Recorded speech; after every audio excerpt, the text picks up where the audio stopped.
No, I don't. Yeah.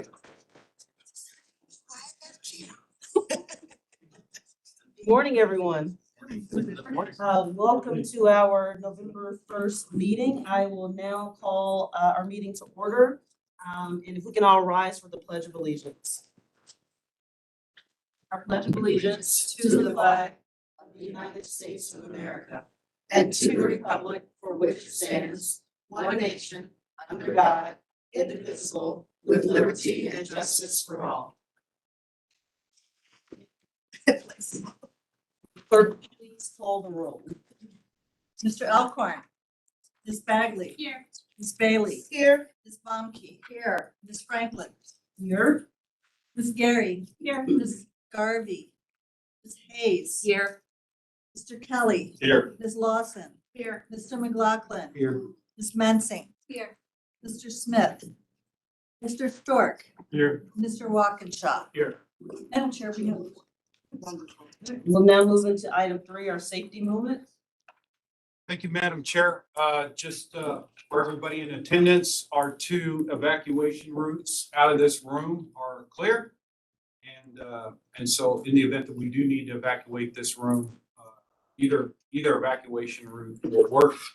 If we do need to contact first responders and get them here, if I could get Dallas, if you could be primary, Joe, if you could be backup. And then, of course, we'll need to, with the other that doesn't call 911, if you could go down and notify the security guards that we have contacted first responders and we need them up here to look out for them for us. In the event that we need any first aid, CPR, we do have, by show of hands, how many people qualified, certified? Great. Mark, if you just be the primary on AED, CPR, if I can get somebody to back them up. Chris, if you could back them up, just as a reminder, out there adjacent to the elevator there, we do have an AED with a fully stocked first aid kit in that area. And just as a reminder, if we do have to evacuate this room and we go out the double wooden doors there, we will not take the elevator, we'll take the stairs. So with that, any questions? That's my safety moment, Madam Chair. Okay. We will now move into item 4, approval of the agenda. Does anyone have any amendments to the agenda? Move the agenda as submitted. Second. Motion made by Mr. Kelly, seconded by Supervisor Bailey. Any discussion? All in favor? Any opposed?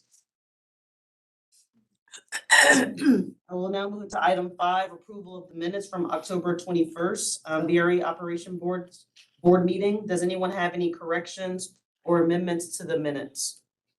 So moved. Moved by Ms. Bumpke, seconded by Mr. Kelly. Any discussion? All in favor? Any opposed? I get people's name for some reason. All right. Yeah. We'll now move into item 6, Chair's comments. Welcome to the November 2022 VRE Operations Board meeting. Quick reminder that we are live streaming the meeting and there are mics throughout the room. So please keep side conversations to a minimum. In December, this board will elect a slate of 2023 officers. I need 2 members, 1 from each commission to serve as the nominating committee. So do I have 2 volunteers? The volunteer. Can you meet remotely? You have to meet in person? Again? Yes, to remotely. And so VRE, I'm assuming MDTC, we need someone. But in He isn't. he isn't. Oh. Mr. Stork is in. I'm sure I'd be happy to help. Okay, so Supervisor Lawson and then Mr. Stork, and those satisfy our requirements, right? 2 from each commission? I think it's Was it one? Okay. So we're good? Take more. Anyone else is interested? Ms. Garvey, are you also interested? Oh, sure. Okay. It's my last week. Great answer. Always saying that. It is not. Okay, so Mr. Stork, Supervisor Lawson, and Ms. Garvey will serve nominating committee. And I imagine if there are others that are interested, you can let us know as soon as possible. Madam Chair, Yes. and if staff can help coordinate that, because I agree that virtual is absolutely the easiest way to get us together. Okay. Staff heard that. All right, here. We will also be going into closed session towards the end of the meeting for the general counsel's evaluation. So just a note there. And I want to remind everyone that we will take a group photo of the ops board right after we adjourn today. So I hope you all wore your best outfits. And we'll meet up outside the double doors, right out here. And after we finish with the group photo, there is a finance committee meeting here in this room. So we'll try to move everything quickly so that we don't have everyone here all day. And with that, I will turn it over to Rich for the CEO report. Thank you, Madam Chair. First and foremost, safety. Did want to call out a couple of specific events from the month of October and to some degree into November. As I reported at the October meeting, the following day, we were going to do our full-scale exercise in conjunction with the first responders from Spotsylvania County. So we did conduct that drill. It was, or that exercise, it was very, very, very well attended. And just nice to be able to get back out and do those full-scale exercises at that level.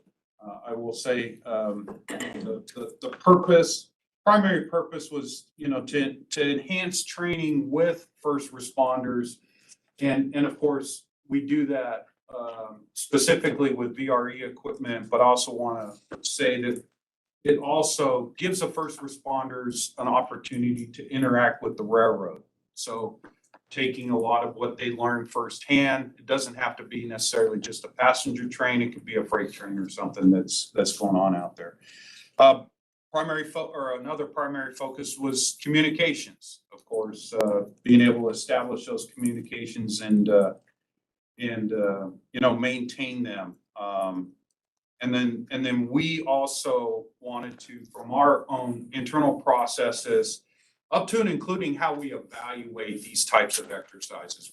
We took a focus on that. So again, very well attended, and appreciate everybody out there. As you can see by the photos, it was a nice sunny morning, a little brisk, maybe not as brisk as this morning out here, but it turned out to be a really nice day. So definitely a shout out to Spotsylvania County Fire and EMS, Spotsylvania County Sheriff's Office, and of course the Federal Railroad Administration that was there as well. Also want to report that earlier this week, our partner Keolis celebrated a 7-year injury-free milestone with the Broad Run Mechanical teams, and I'll just shout out back there in the back, Paul Garnett, who is the Chief Mechanical Officer for Keolis.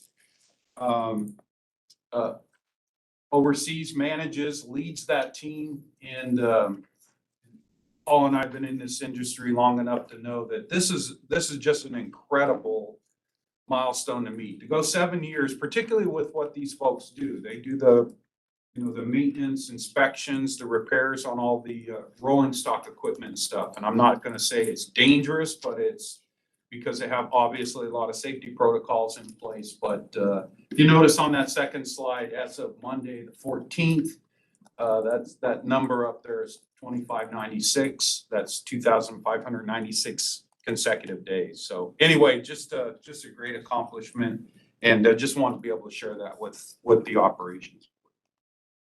And then finally, just wanted to make you all aware that we're updating part of our sign packages at all of our stations.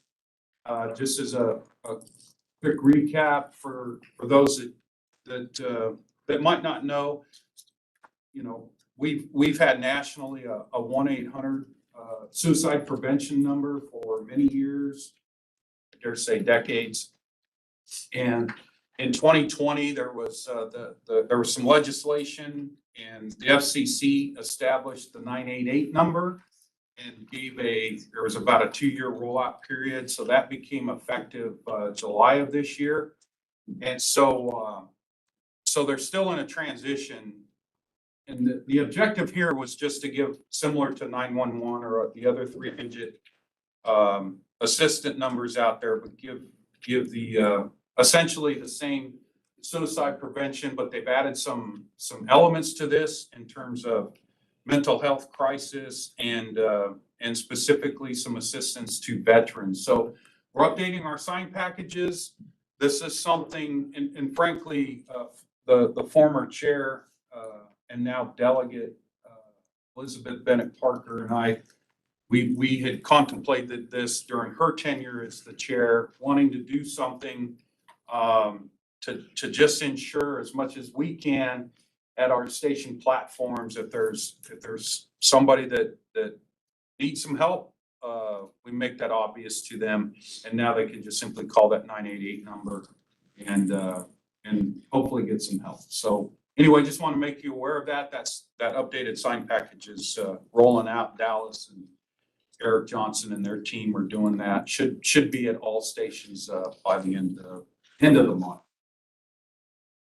Flipping over, on-time performance still below our 90% target. Even slipped system-wide, slipped below where we were at in the previous month, September. Let's talk a little bit. I know we had some discussion about this last month. I do want to point something out, though. When you look at the average delay minutes, right there, for the month of October, of course, those average delay minutes have come down. And so what that tells us, and looking in the meeting or looking at the data, we're still experiencing train delays out there, but we're just missing the metrics by a little bit compared to previous months. If you go back to October, our average delay minutes were like 31. So I do want to dive in a little bit. I know, again, we had some discussion about this last month. Of course, the predominant root cause of delays is still congestion. I'll jump slightly ahead. If you look at the bottom number here, out of 144 delays, and then you look at the top number, 98 up there. Out of that 98, 80 of those delays are essentially coming out of Washington Union Station, either directly coming out of the station because of congestion, or we get held up behind Amtrak trains that are departing late. And I only mention that because this is obviously a focal point for us. Amtrak, and I won't get into a whole lot of details, but we are, and this has been a trend for the past several months. It really hit us pretty hard in October, but Amtrak is having staffing issues. They're having substantial staffing issues. And I will say, even in the month of October, there were some cancellations of regional Amtrak trains and state-supported trains. It's kind of gotten to that level. So and again, I know last month, and I'll get to this, we talked about focusing a little bit on things that VRE specifically controls, but I did want to note that is something that we're battling there. Yeah, was there a question? Yeah. Sorry, yeah, Chair Franklin said that, I didn't see it, I'm sorry. That's okay. And Mike back there. I'm just curious, Rich, we've been hearing a lot, in various settings about Amtrak ridership going up and they're adding service. So is this a way of life moving forward? Like if Amtrak is adding more service, the congestion impacts downstream to VRE, or? I would, my opinion is no, this is purely a staffing issue. And This is something that we've been tracking. And when there was 2 weeks ago now, a sudden cancellation of some trains. Frankly, we got all over Amtrak to the highest levels. Myself and our executive director, PJ Statler, who also talked to Rich about a lot of the delays being caused by Amtrak late trains and staffing issues. Frankly, to be honest, this is already out in the industry publication. They made some decisions during the pandemic, which were short-sighted. And they cut too many operations folks. And anyone who's worked in the operations system before, I was in Virginia, I worked in large transit operation in Chicago. It's hard to bring back engineers and conductors on short notice because they have to be trained. A lot of them, you lay some off, a lot of them retired. Train new crews takes a long time. And they're frankly suffering from that. All of them from that. And we've pressed upon them, they can't just post and pray, meaning post a job and pray that someone applies for it. They have to be aggressive in their recruitment.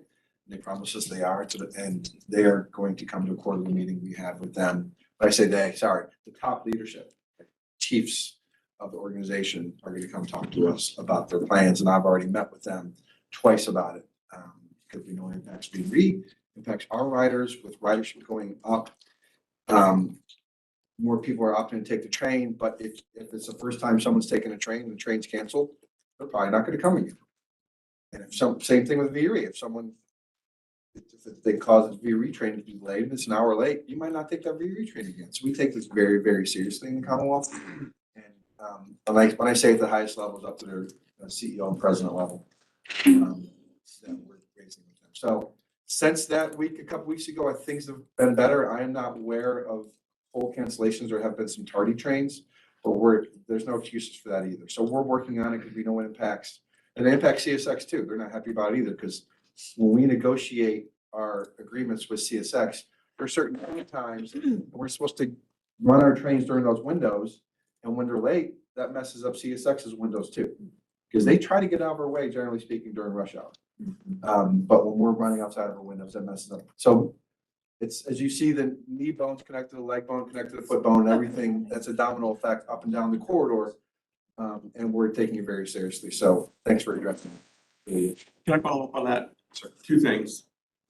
Congestion has always been an issue as long as I've been here. And we always have the conversation of we're taking care of congestions, we're having meetings at times, CSX and everything else like that. And either Rich or Mike, give us a heads up when we talk about it. It's very concerning. What exactly is our process and procedure in dealing with CSX and Amtrak on the issue of delays, and what authority, if any, do we have in directly impacting that from the CSX and state perspective? Or is this, we really don't like it, you better get your act together? Do we have any recourse? Well, congestion and staffing are two somewhat different issues. There could be congestion because there's not enough capacity. Right, I understand, but But just how do we deal with it in general? Okay, but just to, not a bad point, just to be clear though, that the delays Rich is talking about have been staffing issues. But in congestion, go ahead. So let me just jump in. So from a formal process standpoint, so we hold, every morning we hold delay calls, right? We talk about the previous day and just get, if there's any, I'll just say even the one-off stuff, if there's something that we could collectively correct on the ground, then obviously we do that. We do have at different levels, we have a performance committees that was formed under Transforming Rail in Virginia. So we have people from Mike's group, Amtrak, CSX, VRE. We're reviewing the in arrears a month. We're reviewing the performance data, and of course, where we see some of these issues, particularly even the staffing issues that came up at our. Well, anyway, it goes up another level to managers. Managers try to obviously look at the data and see if there's some corrective action, and then there's an executive level, and that's where Mike's talking about. I sit on it, Mike sits on it, some executives at Amtrak sit on it, and CSX as well. So that's the process. That's the formal process now. And it was, thinking a couple Fridays ago when we had a meeting with the executives in the room. It was a meeting with the managers, but with the executives in the room. This topic did come up. That's when they were starting to give us some more refined updates on their staffing issues. There's some other issues out there that we're looking through, but that's the largest piece right there. I guess my question is, so basically other than, hey guys, can you please do something to deal with this? We don't have anything. Other than asking them to do it, we don't have anything. The only reason I'm get a little concerned about this. One, again, it's been an issue since we've been running it. Two, we're now seeing more trains. We're seeing Amtrak gear up. We're trying to build our ridership back up. We want to put more trains on the track. So obviously this is going to be something where the pressure is going to continue to build at some level. Even when we get the third track, it's still going to be a bit of an issue. And I'm just wondering, is this time to really sit down and look at the future of and how we're going to deal with this issue? Because frankly, I've been here, say, a long time.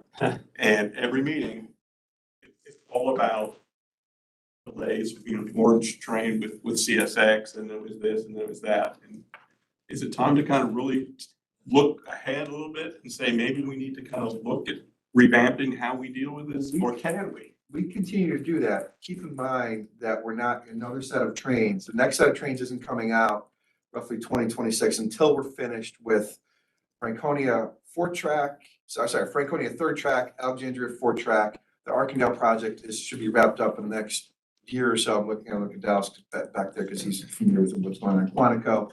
So we are laying more, and that's a 9-mile, Arkandale project's a 9-mile third track that's gonna be put into place. That's a huge benefit.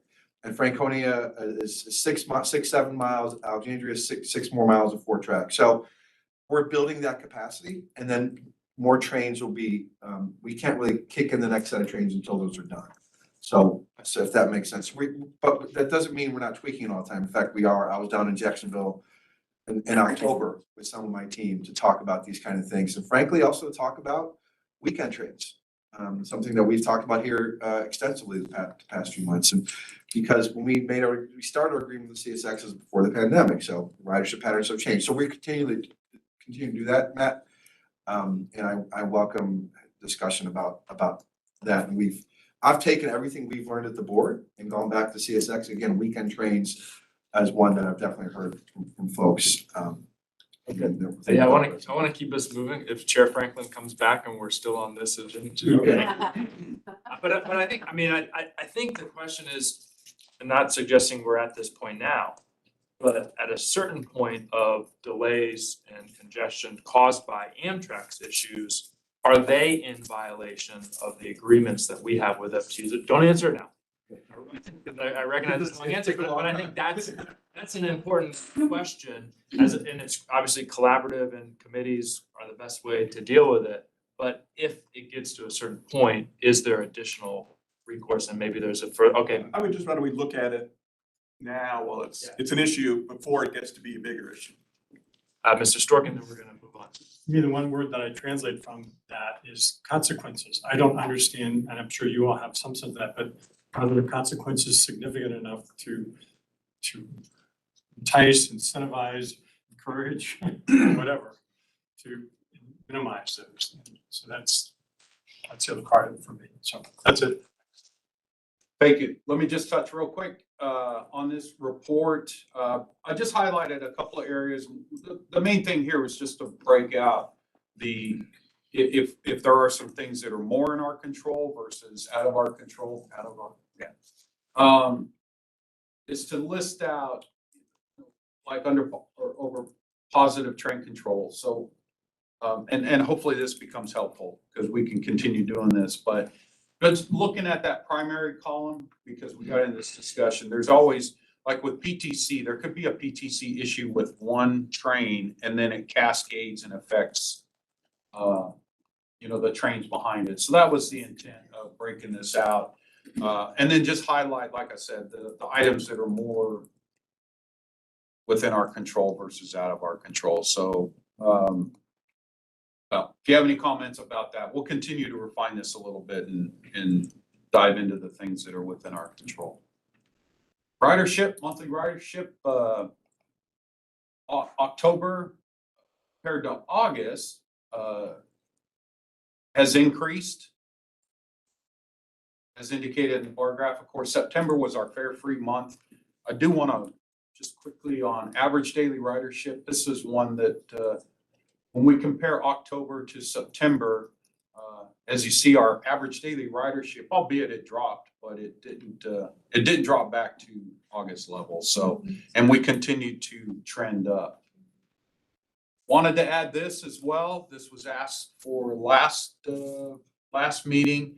That top graph up there, its intent is to show you through February 28th of 2020, the ridership and specifically the ridership pattern per day. So if you look at the percentage, that column cross shows you Monday, Tuesday, Wednesday, Thursday, Friday. So then the table below shows you since that period through October of just last month. So it gives you a breakout of, talk about that peak of the week. And of course, in the FY 23 graph, that peak of the week is clearly Tuesday, Wednesday, Thursday, but just like previously, Monday's not so bad either. Friday, of course, it drops off. So just wanted to show you a form of that. This is one of those that I can continue to report that if you like.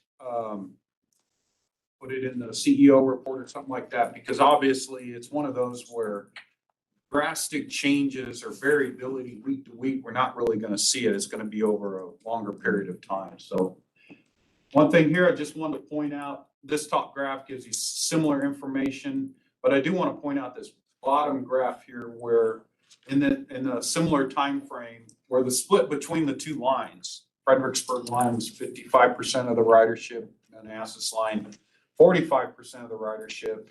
And of course, since up through the period of last month, October 28th, that balance has shifted. So that might be, make a note of that as we get into discussions a little bit later about budget stuff. So anyway, just want to address that.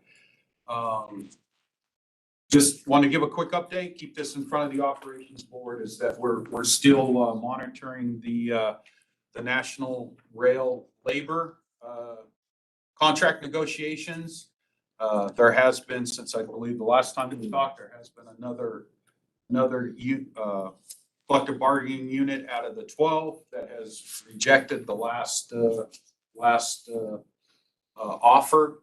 And there's actually, I think, a couple of unions or a couple of collective bargaining units that are, I think they voted yesterday.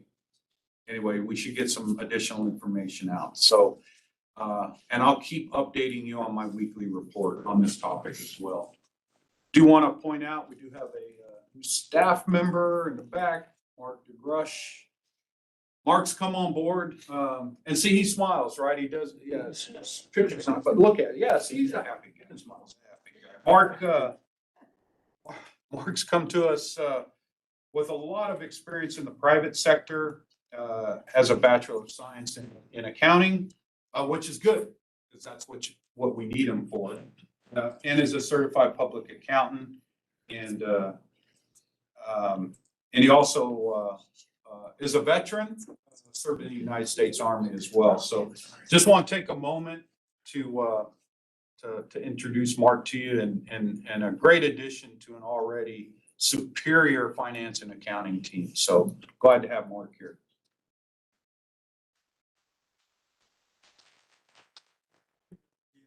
And bringing my experience to the VRE, making an impact. And again, thanks, Mark and Rich, for the opportunity. Okay, you haven't seen this slide in a couple of years because we haven't operated Santa Trains in a couple of years, but just really happy to bring this event back as part of our continuous, not only community outreach, but in keeping in the holiday spirit and with a sprinkle, if you will, of safety and security through our partnership with Operation Lifesavers. So just wanted to remind everybody that Santa Trains will be on Saturday, December 10th. We will have tickets that go on sale starting Monday, November 28th. Similar to what we've done in the past is we will do approximately half of those tickets online. So it's about 5,000 tickets online. We do anticipate that they will sell out similar to previous years in 3 to 5 minutes online. That's typically what they do. And then we're also working, as we have in the past, with different jurisdictions to do in-person sales at the same locations we had previously to sell the other balance of the ticket for, cash and check and stuff like that. Anyway, all this is on the VRE.org website. If any of you need tickets, please contact Leslie. I believe all board members have Leslie's email address. If not, go back. She sent you one last night, I know for sure. So, but if you need additional information, you can reach out to Leslie, myself, Joe, Cindy, Chris. We can give you that information, but real happy to be back out there. I like the bottom elf there. Oh, you mean this one? Yes. Wasn't me, Mark, this time. Anyway, it's a great effort. It takes a lot of effort, and look forward to reporting back on it in December. That's the end of my report, Madam Chair. Okay, any questions? Supervisor Bailey? Thank you, Madam Chair. Rich, you said Dallas is working on the signs. Did you recently do something at Quantico? Where's Dallas? Did you? No. No? So with the suicide prevention sign. Yeah, the 988, nothing at Quantico? We just started this week, so I know Spotsylvania. I know Brooke. Yeah, anyway, Okay, but not yet. it's in process. Okay. I can let you know when it's there, Okay. if you like. I'll have somebody send you a picture or something like that. Sounds good. That'll work. Thank you, thank you. Supervisor Gary? Thank you. I had a question regarding that as well. I'm assuming just Mhm. that the connectivity where these signs are, because they're at the stations, is good. So that when people call, if they do, they can get. Yeah, I think let's see, that's one of the things when when they're installing the signs, and because it differs even where you're at on the platform, Right, right? And, but anyway, well, I can confirm. but that was considered in. That was the idea. We wanted to, and the placement of the sign is not random. We do it at the edge of the platform because we have our, let's just say previous history would suggest that if somebody, it's gonna be at the edge of the platform, right? So, but if there's a difference between north and south and maybe even that was being taken into consideration, if there's better cell phone coverage on the north versus the south. Thank So, you. as much as we can. Right, Right. there's only so much we can cover for, but Exactly. thank you for considering that. Absolutely. Any other questions or comments, Supervisor Bailey? Thank you, Madam Chair, for acknowledging me again. The other thing I want to just get comments on, I want my assessment to be wrong about the ridership. It seems like the ridership is beginning to stabilize somewhat. Is that a safe assessment? Or is it too soon to say? I still say it's too soon to say. Okay. Yeah. Because I was looking at the trend and even with the drop in October. So if I may, we'll see a drop to some degree in November and December. I just. That's normal. It's historically because of the holidays and all that type of stuff. So what we'll be looking at as a staff is we'll be looking at October. Mhm. And then we'll come back around and start looking at January, February, March. Not that we ignore, but we kind of look over November and December because it's just, and a lot of public transportation in the area has a similar effect, so. Okay. Okay. Okay, thank you. Supervisor Sorry, Gary? one more thing. Yeah, on that, and you're asking such great questions. And likewise. On that, when we see that, could we see some years back to kind of compare those things that you're sharing with us now? Because some of us who haven't been here would know, oh, this is normal, so that would be very helpful. Thank you. Mr. Osborne? And just one more thing on the September to October, I know we went from free fare to not, but were there any other factors that might affect ridership from those 2 months? Between September and October. So one of the reasons why we did free fare in September is because we generally see an uptick post-summer in ridership, right? We still, that element is still out there. October, we had just as a reminder, we had Free Fair September, but we've, we continued on with free fares for zones 3 to 1 in October. And then subsequently, now we're doing a reduced fare in zones 3 to 1 in November, or starting in November through springish 2023, or whenever the yellow line comes back on. So there's still some of that, if that's what you're. Well, and I'm wondering, I mean, like with the metro closures, I mean, how much of it was free fare? How much of it was metro? I mean, do we have that level of detail? We have, we do have some survey data that we took during the free fare, so, and we have to kind of extrapolate from that, but I think at the end of the day too, I mean, the overall ridership and of course, average daily ridership kind of gives us a big picture in terms of, yeah, I mean, we likely picked up some ridership, but we obviously, when the yellow line or blue line came back online, we'll probably see that a little bit more in November when the blue line comes back online. Right. Okay, good. But yeah, certainly as we're looking at fares, if there's anything we can learn from that would be very helpful. Absolutely. So, thank you. What our next approach is. Ms. Gargan? Do we think the opening of the Silver Line is gonna make a difference? Well, somebody could get on the VRE train and come up here and get on the, and just take the train to the airport and fly away. Probably not. Do we promote that? Just say,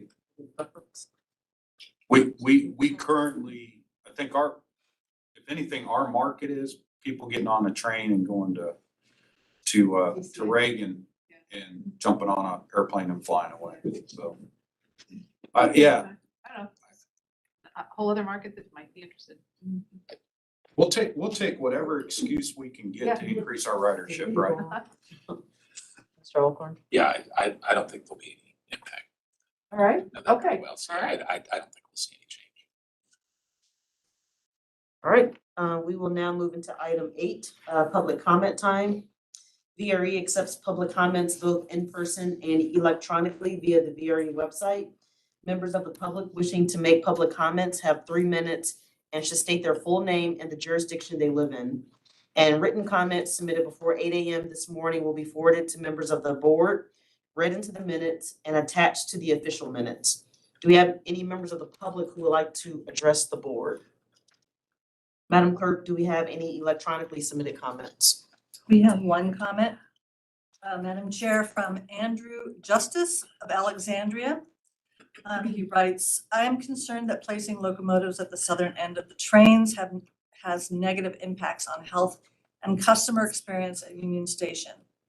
The locomotives at the southern end of VRE trains displaces the locomotives and their exhaust near the entrances and walkways passengers use to access Union Station from the VRE platforms. As a result, customers and employees are exposed to higher than necessary levels of diesel exhaust. Additionally, this arrangement causes excessive soot buildup in the same entrances, leading to a dirty appearance in those spaces and causes soot to rub off on customers' hands and clothes as they navigate the stairs and escalators to access the terminal. Alternatively, VRE can place locomotives at the northern end of trains with no operational impact, since the cab control cars could be moved to the southern end of the trains. This would move locomotive exhaust away from the affected customers and spaces. Other commuter railroads already do this. Chicago's metro system places locomotives so that they are farthest from the terminal area at Chicago Union Station to improve customer air quality and mitigate soot buildup. That's the conclusion of the public comments. I'll just say, without getting into the operating challenges, really, at the end of the day, one of the messages there is that, and we've reached out to Amtrak, we need to do a better job of cleaning up that station, frankly. So it's primarily a cleanliness issue. I can get into the reasons why locomotives are orientated the way they are in that station, but I can also say that even if we could overcome some different things, VRE, the majority of the train sets that use that lower level platform are Amtrak, and they don't have they don't operate a push-pull service like we do. So anyway, but our initial focus is to address the housekeeping issue up there. And then have we responded to this individual? If we have their contact information, it would be good to send a response to them. That would be we get these comments a couple of different ways, and ones that if they give us their email address and stuff like that, we'll respond. So I can't speak firsthand if that's the This case. particular. Mr. Alcorn? I could also ask, it seems like Union Station's always being assessed for renovations and upgrades and changes. So I think the ventilation system for that part of the station also, basically planning that in, we get an opportunity to weigh in on that for future improvements. Mr. Stork? I would echo the air quality concerns I would have, and those are real significant, and I'm not sure what all can be done, given the competing needs, but that would be very problematic for me, and definitely would be a reason why I would avoid it. I don't know about all of you, but when I get behind a school bus, try to avoid, you either put your car on interior only or whatever, but it's because diesel has those 0.05 micron elements that are most dangerous to breathe in, so it's real. We should try to minimize our people being exposed in whatever way possible. Mr. McLaughlin? I do know from Amtrak's point of view, they're introducing a new fleet in about 4 years. That's gonna help a lot, reduce emissions like 85%, something. I mean, I can get the exact numbers, but it's a high, any type of new vehicle, cars, their current fleet is 40+ years old. So the new fleet they have coming in, that goes on, the non-electric fleet that goes from DC south is gonna be a clean diesel. It's gonna help a lot. It's gonna take time, obviously. From a fleet point of view, that was a key concern in their RFP. It has to reduce the emissions of places like Union Station. Yeah, and then again, if we can kind of see if we have their contact information and send them a response, I think that would be helpful. We'll now move into agenda item 9, our action items. We'll, I guess, start with A, acceptance of the FY 2022 audited financial statements and auditors' reports and authorization to forward to the commission. Rich, want to introduce the item? Thank you, Madam Chair. The resolution is asking the VRE Operations Board to accept the fiscal year 2022 Annual Comprehensive Financial Report, or ACFR, and associated information from the auditors to authorize the CEO to forward this information to the commission. So the audit committee met prior to this meeting. We do have the auditor in the room. Oh, I couldn't see with it. So anyway, I'll ask the auditor to come up and if you want to briefly just address the operations board. This is Dwight from PB Mayors. Good morning. As Rich said, Dwight Baracker with PB Mayors. I serve as the audit partner on the audit engagement for VRE. Also have my colleague Hunter Simmons here this morning. He served as the in charge on the engagement for the VRE audit. As Mr. Dalton said, I had an opportunity to meet with the audit committee prior to this meeting, so I'm not going to get into a lot of details of the financials. I do want to point out a few items. In the audit report that was forwarded to you, there's only several pages in the report that belong to PB Mayors. Those are the opinions that we issue. There's an opinion on the financial statements themselves, and then an opinion on the internal controls under gas standards. Both those opinions are unmodified. The highest opinion that we can issue as auditors. And I really would like to point out and recognize the VRE staff. If you're not aware, they went to a new accounting system in October of last year. So to go through the audit process and implement a whole new accounting software to come out with a clean opinion, no findings, things of that nature, that's a great job by them, Mark, Alex, their team. Because we usually don't see that. Usually when there's a new system implemented, we have findings, things of that nature. But it was a 2-year process that you guys went through. Started during the pandemic to do a system implementation remotely with consultants not on site, and to get it done correctly. That just speaks highly of the staff you all have at VRE.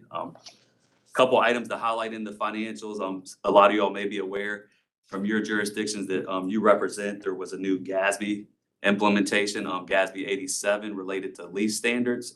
We did recognize 5 leases in the financial statements this year that resulted in a right to use asset. Those items related to building leases, parking lot leases, and a tower that that VRE leases. And then also on the lessor side, there's a tower that VRE leases to a company that resulted in a receivable being booked and a deferred inflow of resources in the financial statements that basically is income that'll be recognized over the life of that lease that goes through 2062, I believe. Couple other items. The pension liability that was recognized in the financials last year actually swung this year to a pension asset. The VRE employees are technically employees of PRTC, but we allocate a portion of that asset and liability to the VRE financials for the participation in the VRS pension plan. And at the end of last year, fiscal year 2021, there was a liability of 1.2 million.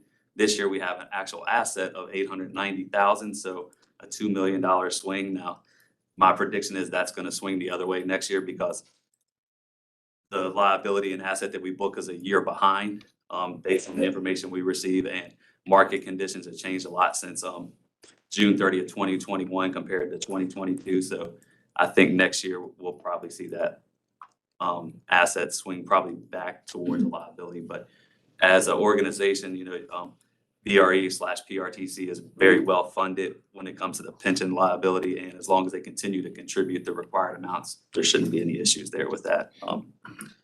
The other item that's new to the financials this year, as you're fully aware of, there was a debt issuance at the end of June, I think maybe June 26th or so, we closed on that. So just right before year end, we had to recognize that bond issuance. The debt associated with that was $115 million to be used for future projects of VRE. Other than that, that's all I have as part of our presentation. And if there's any questions, I'd be happy to answer. Any questions? And we had an audit committee meeting this morning, so if anyone from the audit committee wants to also speak, just feel free. Any questions, comments? Madam Chair, I will accept the fiscal year 2022 audit financial statement, auditor's report, and authorized board submissions. Moved by Mr. Kelly. Is there a second? Second, Madam Chair. Okay, any discussion? Madam Chair, Mr. Brother Lawson? I would just like to let the ops board know that Sarah, myself, and Margaret met with PB Mayers. And once again, Mark, I don't know if you're in this room, but Mark, I just want to commend you and your staff for another, very clean audit report. Thank you.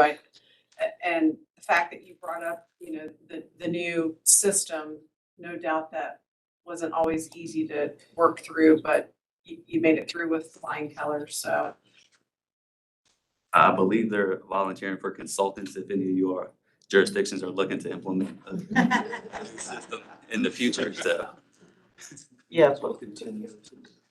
A good point made. So thank you to the team for all their efforts as well.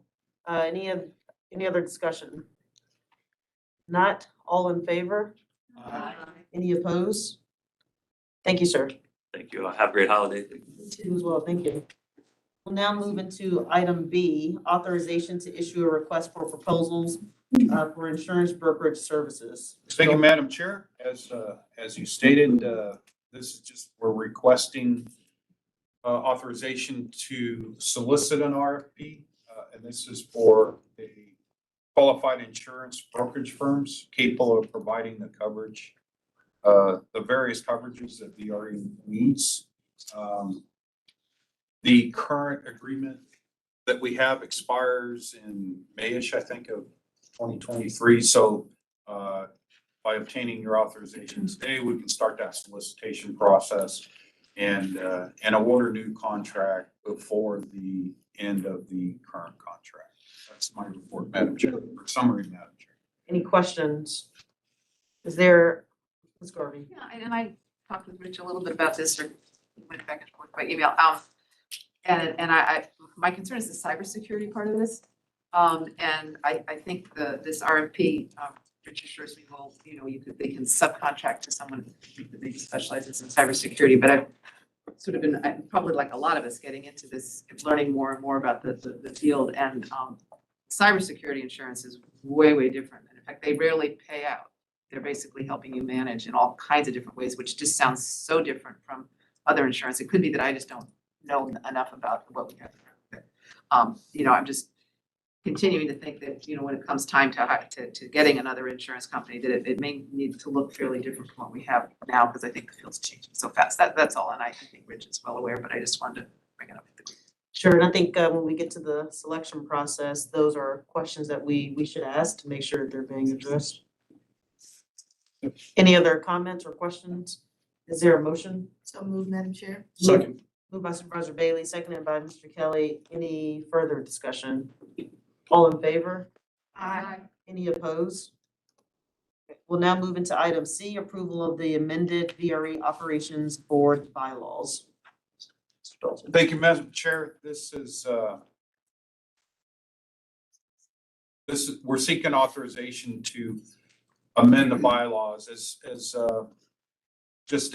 just quickly, go back to the summer where we had sought and received authorization from the Operations Board, and subsequently the commissions in September to adopt a modified electronic participation policy as it relates to updates in the Freedom of Information Act. So that process concluded. Now we're just coming back around now to reflect that in the bylaws. We shared this with you in a draft form in July, and so that was your first reading. So this will just be the second reading. So that's my summary, Madam Chair. Any questions? Is there a motion? Moved by Supervisor Bailey, seconded by Ms. Garvey. Any discussion? All in favor? Any opposed? Okay. We'll now move into item D, charge to the 2023 Operations Board Officers Nominating Committee regarding subordinate officers. Thank you, Madam Chair. This is for the newly appointed, specifically the newly appointed nominating committee. This is essentially just that, the charge letter. This operations board has seen this before in a draft form, and I believe all the operations board did endorse this. So we're waiting to this point in the process now that the nominating committee has been assigned, and this would be the charge to the newly appointed nominating committee. So that's my summary. Any questions? There a motion? So moved. Second. Moved by Mr. Kelly, seconded by Mr. Alcorn. Any discussion? All in favor? Any opposed? We'll now move into item E, authorization to provide a letter of support for VPRA's Chrissy grant application. Dalton. Thank you, Madam Chair. The Virginia Passenger Rail Authority has reached out to us in request of a letter of support for a Chrissy grant program application. This is specifically for the Franconia bypass project that will open up capacity for us, but also reduce a huge conflict that we currently experience that gets back to helping us mitigate some of that congestion. So just meeting the test that the operations board has put before us before. This project is directly related to VRE. So that's my summary, Madam Chair. Any questions? Supervisor Bailey? Thank you, Madam Chair. Rich, is this grant something, one that we could look to in the future? Like, as we move forward with transportation, like Quantico? I don't mean to make it about Quantico. But, just in the future, something that potentially could be affordable to us, in the future? with the transportation strategies that we have going forward. My short answer is this is one of many, Okay, one of multiple ones. This particular grant program, speak for Mike, but this really, is really designed for exactly what TREB is doing and specifically for this project, because it not only, Chrissy, I believe is still, heavily focused on intercity passenger trains, but having a commuter train benefit is essential here, and a freight benefit as well. So but something new, this is something new. there's multiple programs out Okay. there, and what we try to do is find out which one best fits the projects. The answer is yes. Okay, that's what I'm happy. Thank you, Madam Chair. Any other questions? Is there a motion? So moved. Second. Moved by Mr. Kelly, seconded by Supervisor Bailey. Any discussion? All in favor? Aye. Any opposed? Okay, item F, to approve the subrecipient agreement, excuse me, with Manassas Park for use of MBTC grant funds for parking garage at the Manassas Park VRE station. Thank you, Madam Chair. In summary, this, the approval we seek here is to approve the subrecipient agreement. And essentially what that is the city of Manassas Park has received a grant through a program managed by NBTC. That money will subsequently come to VRE as part of the Manassas Park parking garage program. So this is essentially just as the money comes to VRE, we are essentially vouching for the fact that whatever terms the city of Manassas Park has as it relates specifically to this grant, of course, we will manage accordingly so the city of Manassas Park will not run afoul of the grant agreement requirements. That's my summary, Madam Chair. Any questions? Like to make a motion? So moved, Madam Chair. Second. Okay. Any discussion? All in favor? Aye. Any opposed? We'll now move into G, recommended approval of boundary line adjustment deed and plat for conveyance of Manassas Park property to commission. Thank you, Madam Chair. Now that we have some money here, now we're gonna go build something. So this is a recommendation that'll go to the commissions, but essentially in fact, why don't we just sit here and stare at a picture for a little bit? Essentially what this transaction will do is for the yellow highlighted area there, this is the city-owned property that is being recommended to be conveyed to the commissions. Okay, so that's what the yellow shaded area.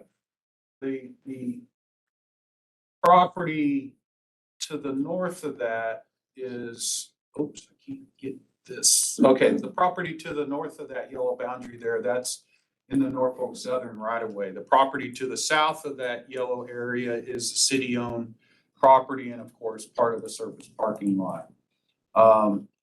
Once we do the project, and part of the project will eventually have a pedestrian overpass, some elevator towers, stairs and stuff like that. So, and that'll actually encroach on the city property. So, and we had contemplated all along, we were gonna have to do something with this and contemplated maybe just like a permanent easement or something like that. But our teams got together and decided this would be the best approach. So just wanted to give you a little visual exactly what we're doing. It's a total of about 8,100 square feet. And I believe the city of Manassas Park has already approved this. Yes, they have. They've already approved this as well. So obviously they're on board. So if you have any questions, I can answer them, but that's my summary, Madam Chair. Any questions? Would you like to make a motion? Second. Move on, Ms. Missing, seconded by Supervisor Bailey. Any discussion? All in favor? Any opposed? Okay.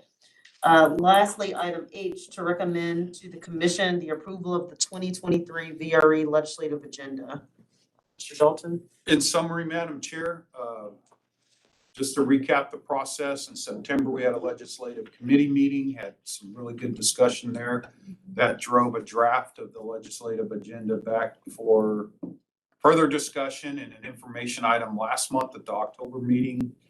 Now we're here seeking your approval or recommendation to forward to the commissions for their approval at their December meeting.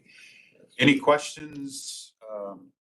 Any of Joe can answer them, or Yep. we can kind of fake that we're answering them, I guess. Yep. That's what some.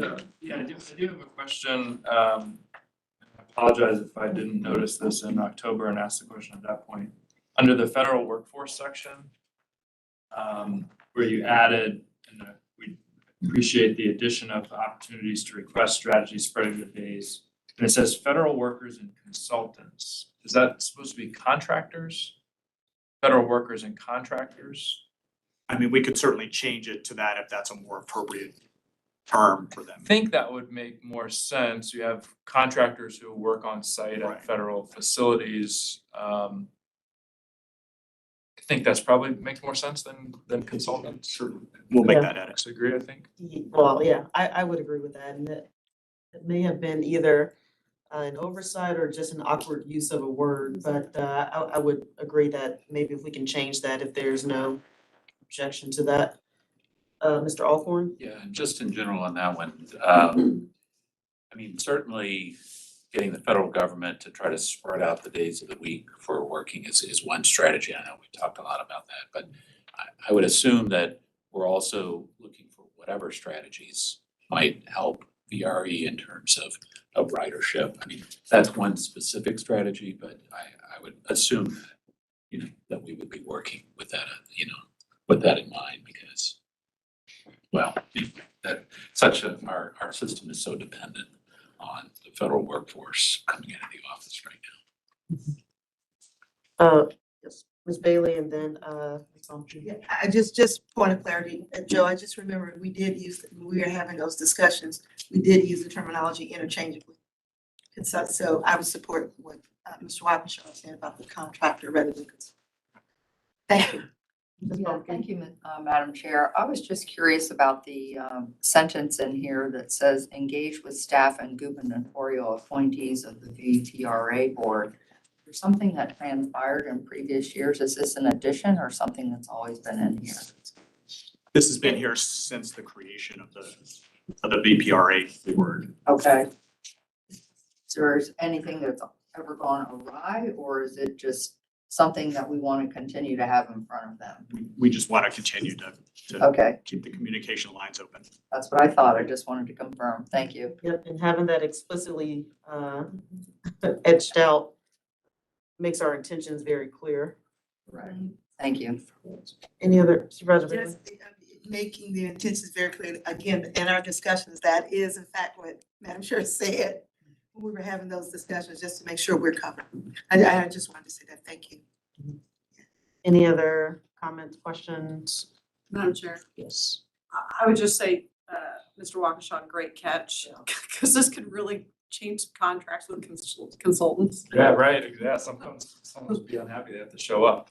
Right. Not just them. Any other comments, questions? If not, is there a motion? So move, Madam Chair. Moved by Supervisor Bailey, is there a second? Second. Seconded by Ms. Mincing, any discussion? All in favor? Any opposed? We will now move into our information items, and I'll turn it over to Mr. Dalton. Thank you, Madam Chair. Just information item or agenda item 10A. Not meant to go into it in any detail.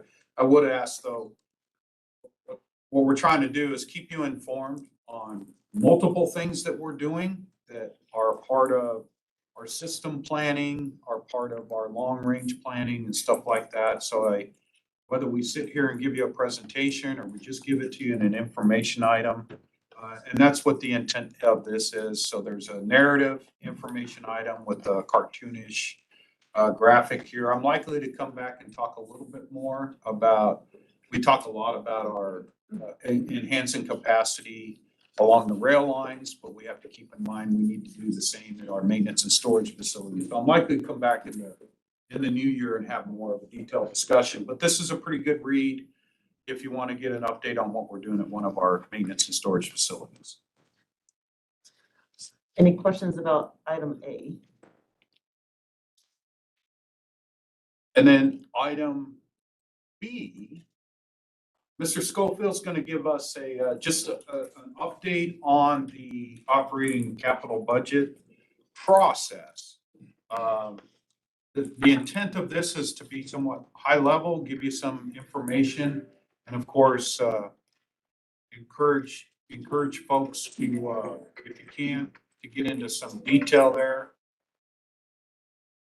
To get into some detail, there'll be some more detail of this in the finance committee meeting. So with that, back by popular demand at this time of year, Mark Schofield, our Chief Financial Officer. Thank you, Rich, and good morning, board members. Before I dive into the budget, if I could just take one moment to express my appreciation to Alex. When we introduced Mark as our new controller, who we are all very much looking forward to working with, you might have said, well, what's happening to Alex? He was our controller. Are we losing him? And thankfully, the answer to that is no. Alex is going to be taking a new role, heading up the operating budget, using all that new data that we have coming out of our new UNIS system, looking at ways to improve the operations, things like that. As you know, Alex has been here for 20 years now, almost 22. Oh my goodness. And so we are very happy that all of that organizational knowledge is not walking out the door. So thank you, Alex. So talking about the budget, as Rich said, I'm going to keep it very high level here with the exception of one item in particular. But yes, where we are in the budget process right now, we have completed our first look at the 6-year projection, which we had not done for a couple of years. We'll be talking about that in detail at the committee, talking about how the interplay between what we project for ridership, what we project for costs, how that rolls into what the deficit is that we're looking at each year, and how long we have in terms of a runway on the pandemic relief money. So with that, I think that will be an interesting discussion. We will also talk more about the capital improvement program. Again, as I think we mentioned last time, the projects that we have in the CIP are basically the same ones that you're used to seeing over the last couple of years. We have a few projects that have been split into 2 projects, some projects where the scope has changed. But the real issue facing us right now, as you might expect, is the increase in the costs of delivering the projects. So we'll talk about, in particular, our station projects and the cost increases that we're potentially looking at there. That is balanced, on the other hand, by the increase in the federal formula money that we're getting as a result of the IIJA or BIL, whichever we're calling it now. So we'll talk a little bit more about that. We also, there had been a request when we talked last time to dig into more details about the expenses that we're projecting for fiscal '24. We will talk about that. And then also to have a little bit of a discussion about how VRE can be more nimble with respect to both fares and how we provide our service. So we'll talk about that as well. But the one that I do want to talk in detail about here with the entire group is the survey, the master agreement survey, which we just completed back on November the 9th. As you know, that is an all hands on deck kind of an effort with staff from VRE and both of the commissions out there collecting the surveys, doing the counts at the stations, processing the data. So I was going to say thank you to Cynthia, but she stepped away. She's been leading the effort on the PRTC side. I'll say thanks also to Kate and her team at NBTC, really, trying to make sure that all the data are good and clean, so that we are doing this important calculation correctly. As we have up here in red, the numbers that are here on the table are preliminary. They may change. We're still in the process of going through the data, but I have enough confidence in them to present them here to you today. And again, to remind you, normally we do the survey in October. We pushed it back a month as a result of the Blue Line closure to the first week of November. Then we pushed it back another week because of the additional time on the closure. So we are still really in that process of working through the data right now. But just to walk you through this table a little bit, because it has a lot of information on it. If we focus on the first two columns of numbers, that is from the 2019 survey that we did, the last one that we did prior to the pandemic. There are two columns there. One is what percentage of the 7 jurisdictions there, the participating jurisdictions, what percentage of the ridership do they have on the date of the survey? And then that goes into our model and is translated into what percentage of the subsidy does each of the jurisdictions have to pay. So Arlington and Alexandria down there at the bottom, they are not included in the calculation of the ridership, but of course they do contribute to the subsidy. And the nature of the math here, without going into the details, is if you are a jurisdiction whose residents take long trips, like Spotsylvania County, for example, your jurisdiction gets credit for what your residents are paying out of their pocket, and you pay less as a jurisdiction in terms of the subsidy. The reverse is true for Fairfax County, for example. Their residents are generally taking the shortest trips, so their share of the subsidy is higher than their share of the ridership. That's essentially how the model works. And then the jurisdictions in the middle, like Prince William County, they're taking average length trips, and so their share of ridership and their share of the subsidy are about the same. That relationship we expect will continue to hold this year when we look at the 2022 data. So then moving to the next two columns, this is really where the rubber meets the road. We are seeing exactly the kinds of ridership shifts that we had been expecting to see based on, hearing from the conductors, doing the passenger counts, those things. It also relates exactly to what Rich was talking about earlier in the presentation about the shift in relative ridership between the Fredericksburg line and the Manassas line. Now, this isn't like the whole world has turned upside down. Prince William and Fairfax County are still the biggest riders. The smaller jurisdictions still have the smaller share. But there are some important changes at the margin, I think, that are going to play out into the subsidy. In particular, if you look at Spotsylvania County, their share of our ridership, again, among those 7 participating counties, has increased from 12% to 15%. If you look at the city of Fredericksburg, their share has increased from 3.3% to 6%. Those are the two biggest increases. And then the two biggest declines are in Prince William and Fairfax County, declining about 2 percentage points and almost 3 percentage points. The change for Manassas and Manassas Park, I would say, is pretty much at the noise level. The one that maybe surprised me a little bit was Stafford County. I was expecting them to be flat or maybe increased a little bit.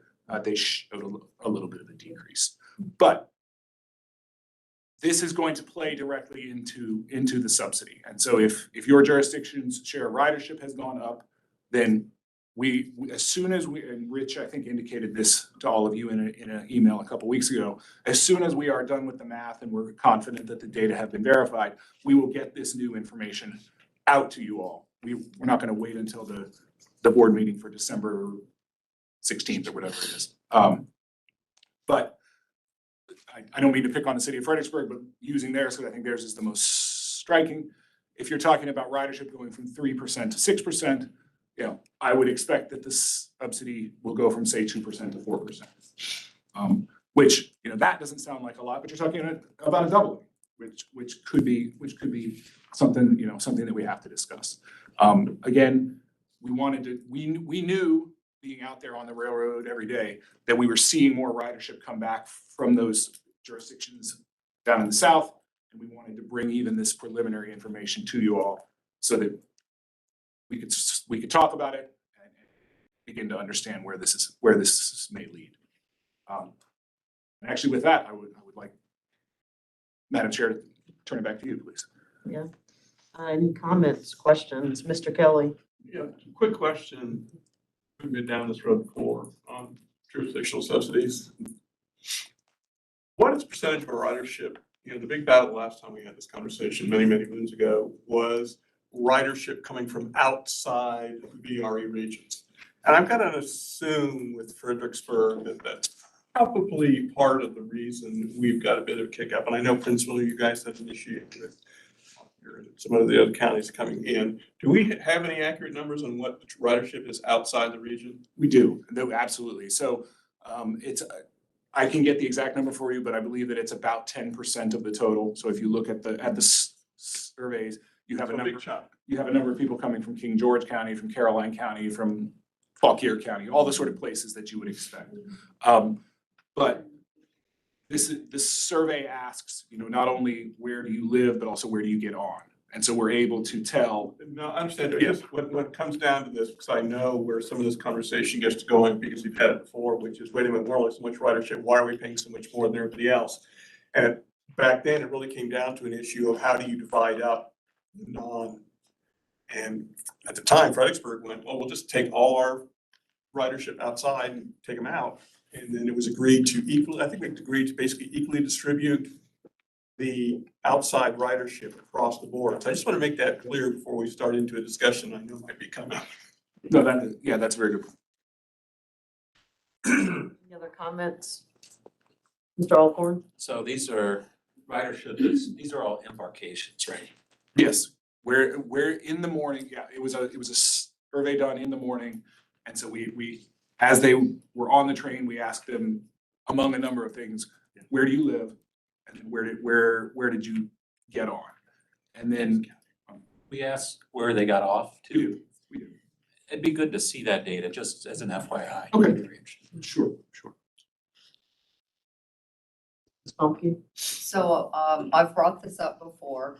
Mark's heard me say it on the telephone in discussions.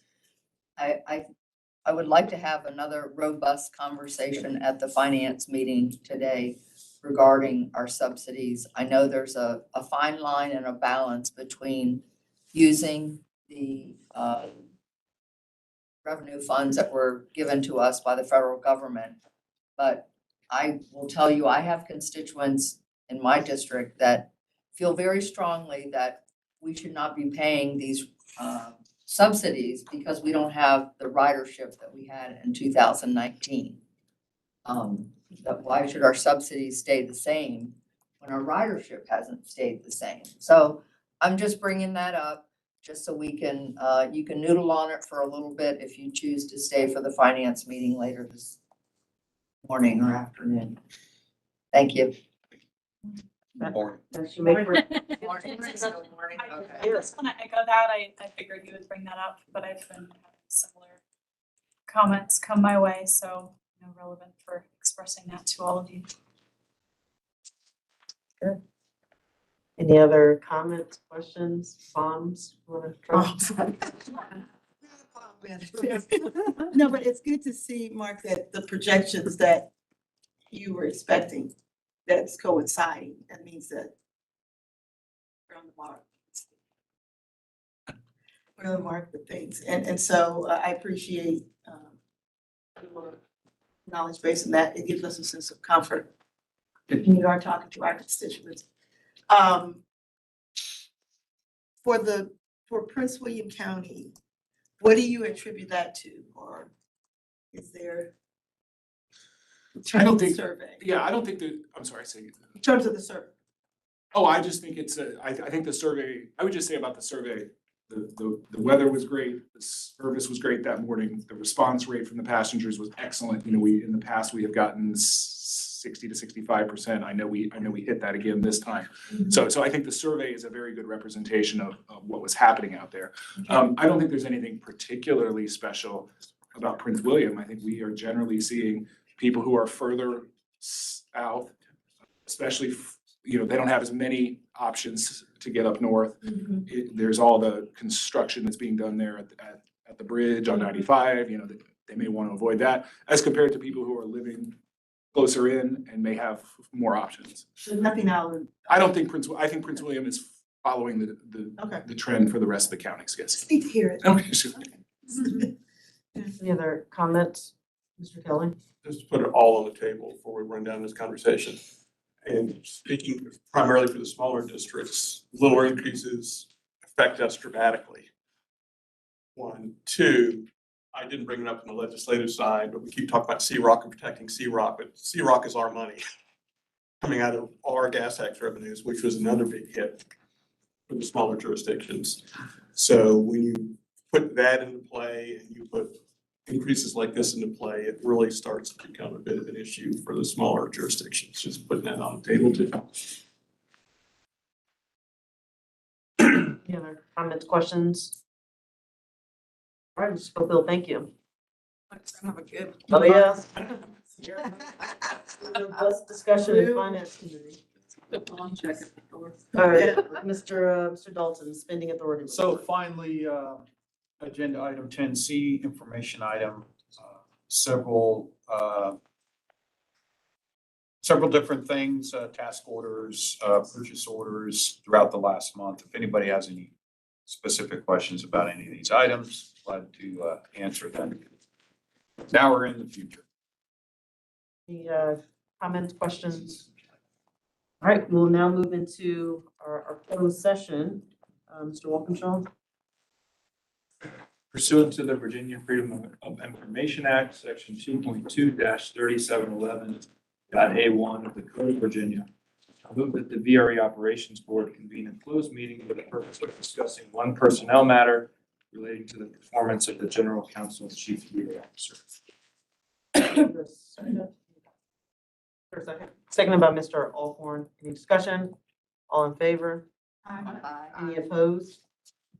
Okay, we'll now move into closed session.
Talking about Thanksgiving pies. We're back live, Madam Chair. That's most appropriate. All right, I will turn it over to Mr. Walkinshaw. VRE Operations Board certifies that to the best of each member's knowledge and with no individual member dissenting, at the just concluded closed session, only public business matters lawfully exempted from open meeting requirements under the Freedom of Information Act were discussed, and only such public business matters as were identified in the motion by which the closed session was convened were heard, discussed, or considered. So moved. Is there a second? Second. Seconded by Supervisor Bailey. Any discussion? Madam Chair, will you call the roll? Mr. Alcorn? Aye. Ms. Bagley? Aye. Ms. Bailey? Aye. Ms. Bomke? Aye. Ms. Franklin? Aye. Ms. Gary? Aye. Ms. Garvey? Aye. Ms. Hayes? Aye. Mr. Kelly? Aye. Ms. Lawson? Aye. Mr. McLaughlin? Aye. Ms. Mensing? Aye. Mr. Stark? Aye. Mr. Walkinshaw? Aye. That is unanimous. Okay, we will now go into operations board members' time, and I will start to my left. Pass. Pass. Pass. Pass. Pass. Pass. Pass. Pass. Pass. I started a good trend. Instead of a pass or. I do want to thank our evaluation committee for all the work they've done over this past year. And then I'll also say that I'll remind everyone that our next operations board meeting will be December 16th. And please leave all your belongings here at your table because we're gonna take a group photo. So big smiles, and if there are no objections, we will stand adjourned. All right, thank you. Yes, and committee meeting, finance. Where are we doing the vote? Got it. Through the double. Living doors. We'll do it. They didn't get together to buy some. Still hasn't. Executive. Who wants to do it? Oh, no. Well, that's true. I mean,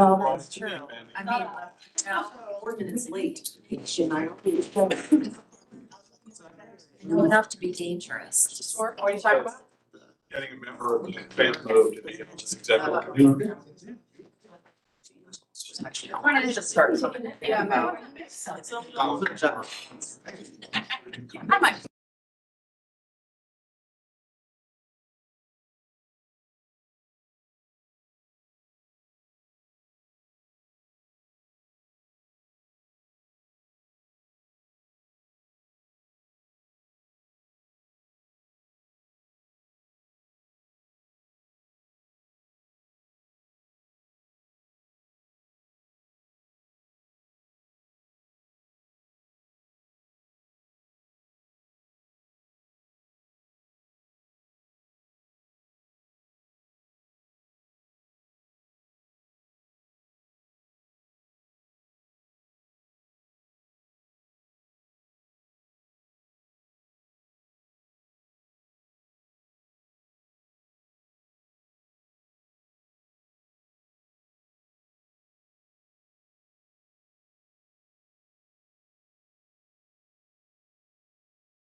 everybody for coming to our finance committee meeting. I know that there are some of you here that are not on the committee, and I'm thrilled that you're here because I think this is really where the trains meet the tracks. So, and as you know, it's been challenging over the last couple of years for everybody, our jurisdictions, for VRE, constituents, and here we are. We're in good hands with Mark, and I will let you take it from here. Thank you, Ms. Bond. So we ended the board meeting discussion, wanting to talk more about the jurisdictional contribution. If it's okay with you, I'm going to start the discussion about outlook for the next 6 years, and I think the subsidy discussion will wrap right into that. Perfect. So, what I have, and does everyone have the handouts? Okay. So we just put the context on this. We normally do a 6-year projection every year as a part of the budget process. Prior to the pandemic, that was relatively straightforward, incremental changes here and there. And let's see where we're gonna end up. We did not do that during the first couple of years of the pandemic, having sort of no idea where we were necessarily gonna land. We decided, the time is now to begin doing it. Even if we don't really know exactly what the ridership is going to look like, we at least need to get a sense of what's the trajectory that we're on. And so that's what we're trying to do here. So the first page is just a rough graph of what is currently being modeled in the 6-year plan with respect to ridership. So this is essentially returning to pre-pandemic levels of ridership by the year 2030. Our 6-year plan here ends in 2029, but you can see the trajectory that the blue line is on. I don't want to say that that I believe exactly that is what will happen. I would hope that the recovery would be faster than that, but I think this is a good place to begin. So flip over then to the next page. It should say page 2 there at the bottom. You guys have probably done or been engaged in modeling like this with your jurisdictions. Big picture models like this are very sensitive to sort of small changes. We're looking at expenses going up by 4% per year versus going up by 5% over a long period of time. That adds up to quite a lot. Sorry. So a copy that was distributed. Yes.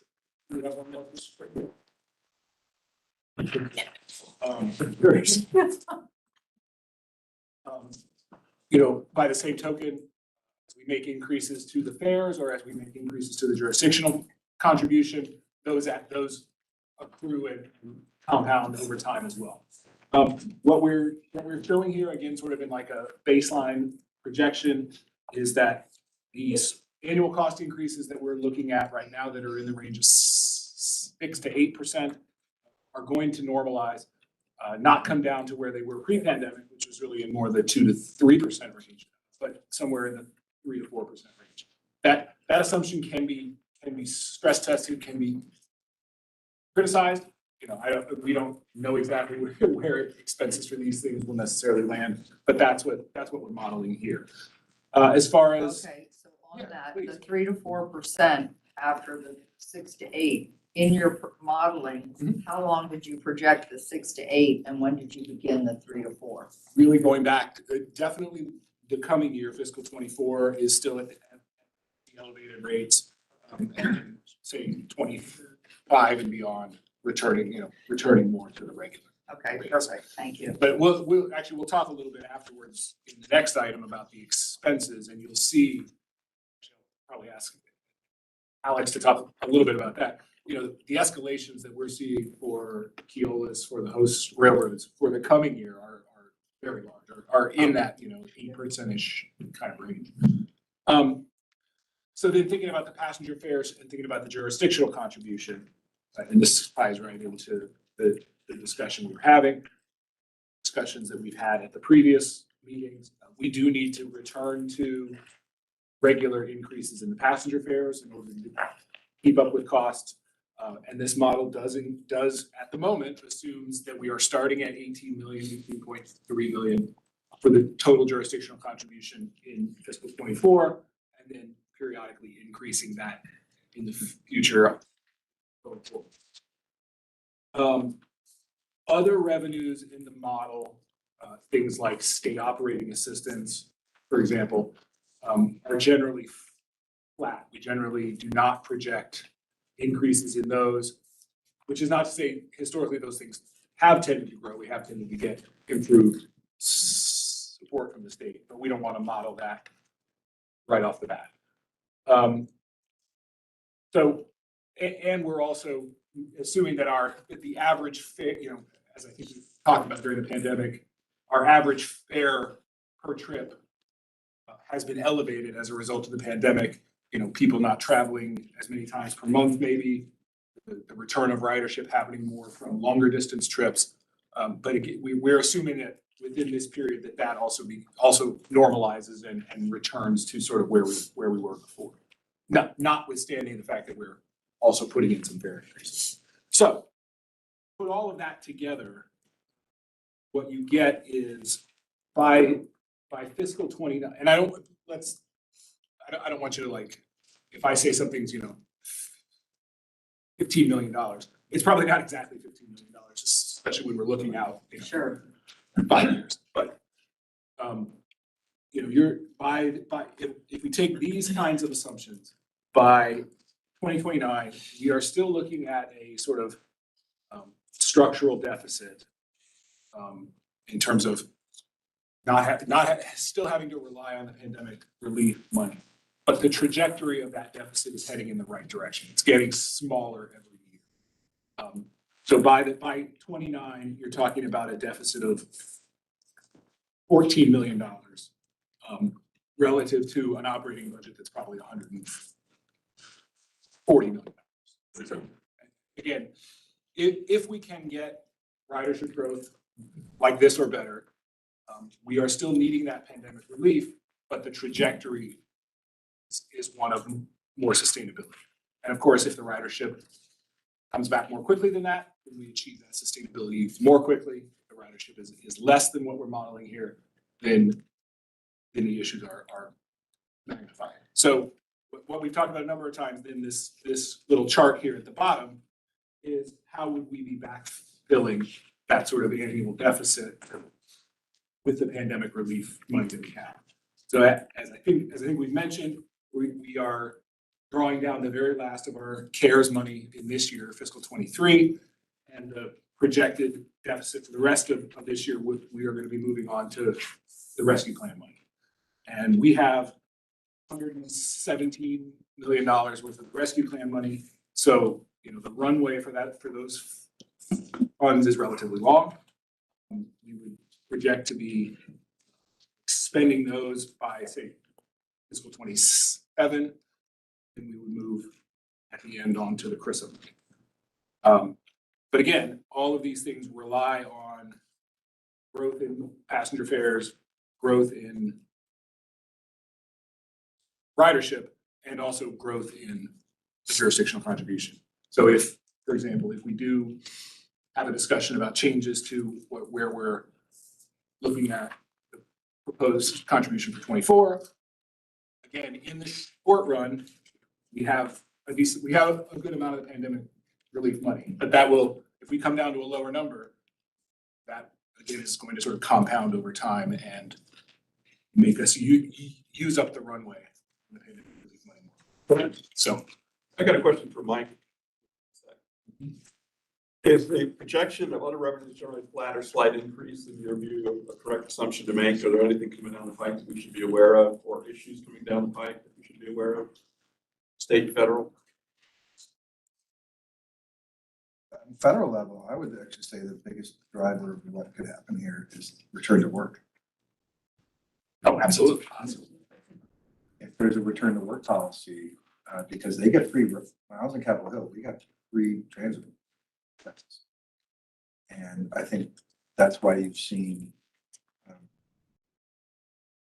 and if there's a policy that they have to return to work even 3 days a week, think you'd see this getting closer to 2019 a lot sooner. So you're talking about primarily just the upping in the ridership side, people have to go back to work. But no other programs or anything else coming down the pike. Not that I can see, I mean, there's a lot of federal funding out there for construction projects, but at the same time, people have plans and inflation's starting to really hit. You know, there's an 8% increase, 8% year over year in maintenance. I think they're starting to see that inflation hit, and also the rail labor union agreement. I believe it's a 24% increase in salaries plus bonuses on top of that. So, and I know some of the VRE forces unionize, some is not. Maybe I have that wrong, but that's something to keep in mind as well. I know we're worried about inflation, not just the inflation of, again, that's happening all around the world, but inflation due to the rail labor agreement. So, kind of tagging on top of what Matt was asking, from the federal agencies, and if I remember correctly, there's kind of 40 that we kind of work with pretty closely. 70, okay, but all right, I thought there was a smaller group. There is, but Okay, we work with them. About Right. 70 is the total. but when you look at where our ridership comes from, majority from those 40, or maybe, okay. Exactly.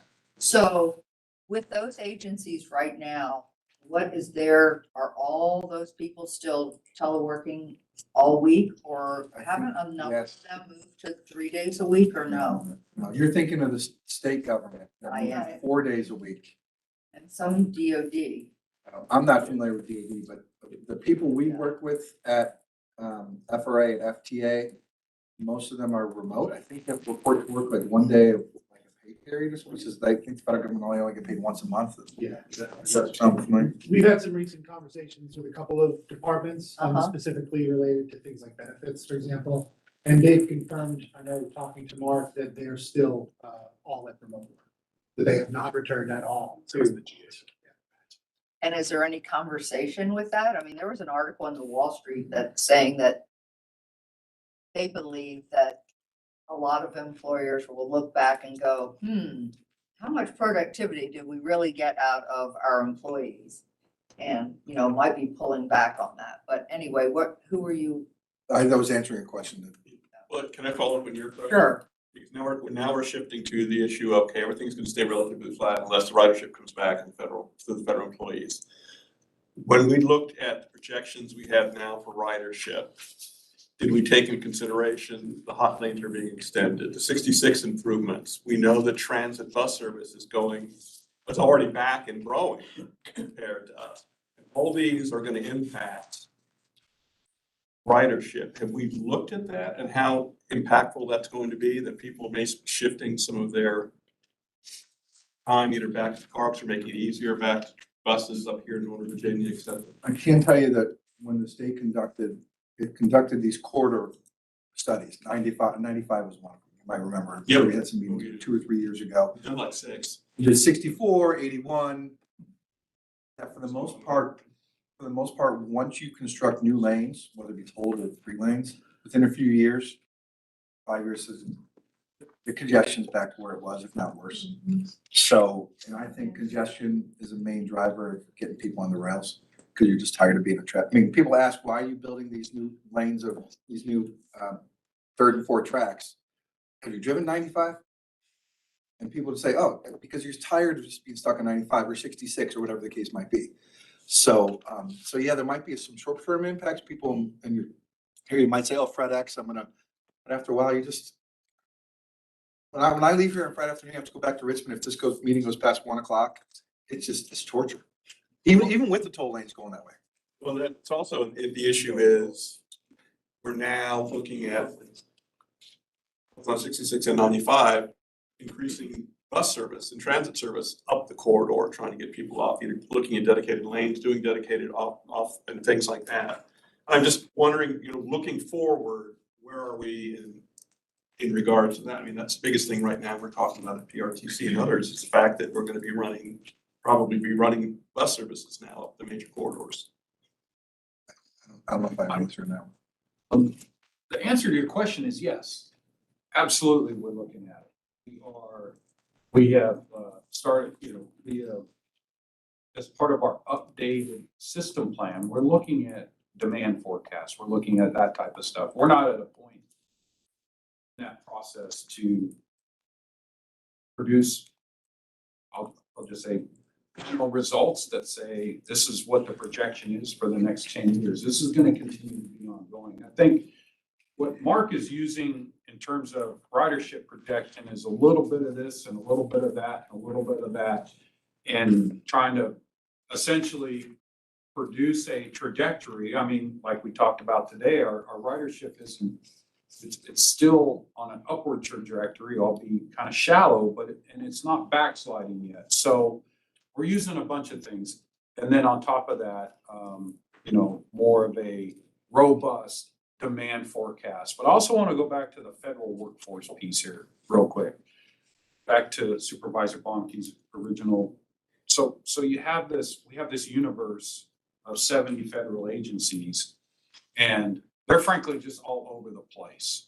And almost back to the legislative agenda topic on that, one of the things that I just have to say, we're in the business of providing public transportation here, right? And pre-COVID, all of those, a lot of those decisions and guidance and stuff for the over 400 population of the federal government kind of funneled up through the OPM. The OPM set standards and had guidelines and stuff like that. Right now, each individual agency and even sub-agency is making their, and at a very low level on what these work plans are, right? So one of the questions that we have, are we going to return back to that more centralized or more, with OPM focused on making, given that direction and those standards and stuff like that? Because frankly, the decision making at a very, very local level, at least for us providing public transportation, I mean, that's not sustainable. We can't sit and plan for now and in the future and stuff like that. So that's why we're interested in that piece. But at the end of the day, right now, we only have partial answers, and we are forecasting based off of, again, a lot of different inputs and putting it down on paper and saying, this is what we're looking at. But just from an overall 6-year plan outlook, the beauty of this is that we get to continue to come back and update this periodically. So. Okay, thank you, Rich. Mr. Alpine? Thank you, Madam Chair. Just real quick on that point, I don't have a crystal ball, but I don't see the federal government ever going back to the unified thing. It's going to be our new environment. And I would just point out, I know what's best for VRE in terms of trying to get more federal workers back in the office. But if you talk to many of our constituents, they might have a different idea. Sure. Having that flexibility. So, you might also want to keep that in mind. But my question though is about slide 2, the chart here with the different federal programs, just so I understand it. This basically using all the assumption of the model that we're talking about, all the other revenue sources and expenses. This basically gets us to 0 every year. Is that right? Up through FY29? Correct. Okay. And then after FY29, assuming the model accurate, we still end up with 37 million of corrosive funds. Is that right? That's correct. Okay. All right. Just want to make sure I understood. And to go back to Mr. Kelly's comment, but I did some demand modeling way back in grad school. I'm not a demand modeler. I think what we're trying to do here is actually kind of reverse engineer it a little bit and try to say, if we're able to achieve this kind of a return to ridership like we have in sort of the baseline version of the model, we have what I think is a sustainable trajectory of the deficit. If we come in and we top out sort of materially below this, then we're going to have a serious problem. If we can achieve that return of ridership more quickly than this, then we'll be, sort of in very good shape. I'm trying to sort of give you guys the range of what maybe the outcomes are. And don't take it as criticism. Anyway. No, I'm just trying to get a sense of how hard, or let's face it, now, you look out every year you look out, by the time you hit 5 years, it's swag. You're really just throwing shit out there, excuse me. Yeah. So I understand that. So I'm just trying to get a sense of we need to build in some flexibility, understand that there's gotta be some as you're saying, some serious flexibility in moving forward on some of this, that's all. Absolutely. So I'm just making sure that the ground, I'm looking at my baseline and making sure I'm square on where everything is and what's going on as we move this discussion to the next level. Thank you. Mr. Walkinshaw? Yeah, I think I was gonna make a similar point to Mr. Kelly. I don't have a crystal ball either. I think this is probably, I hate to say it, but probably an optimistic scenario. I mean, if I had to bet, I would guess it's more likely that we go up to 10, 12, 14, level off. I mean, I've been saying this for a long time. There's never gonna be a day where the federal government says, we're reopened, everyone come back to work. And there is new OPM guidance that was issued in 2021, and the guidance is, for the first time ever, we're really encouraging agencies to allow remote work and telework. In the past, the guidance was, you can do it, but only to a limited degree. Now the guidance is, do it as much as you can, and it's up to individual agencies and individual managers. So now, where does that get us? 10, 12, 14, 16? I don't know. But a kind of steady line increase to me feels optimistic. I hope I'm wrong. And to that point, what that means is the graph on the chart on the second page looks a lot different. And Mark, you've probably looked at what does that chart look like if we get up to 12,000 and plateau, if we get up to 14,000 and plateau. But I think for us, that's maybe something we need to see and think about. And it also means that every dollar that we don't bring in, be it the subsidy or some other method, reduces our runway.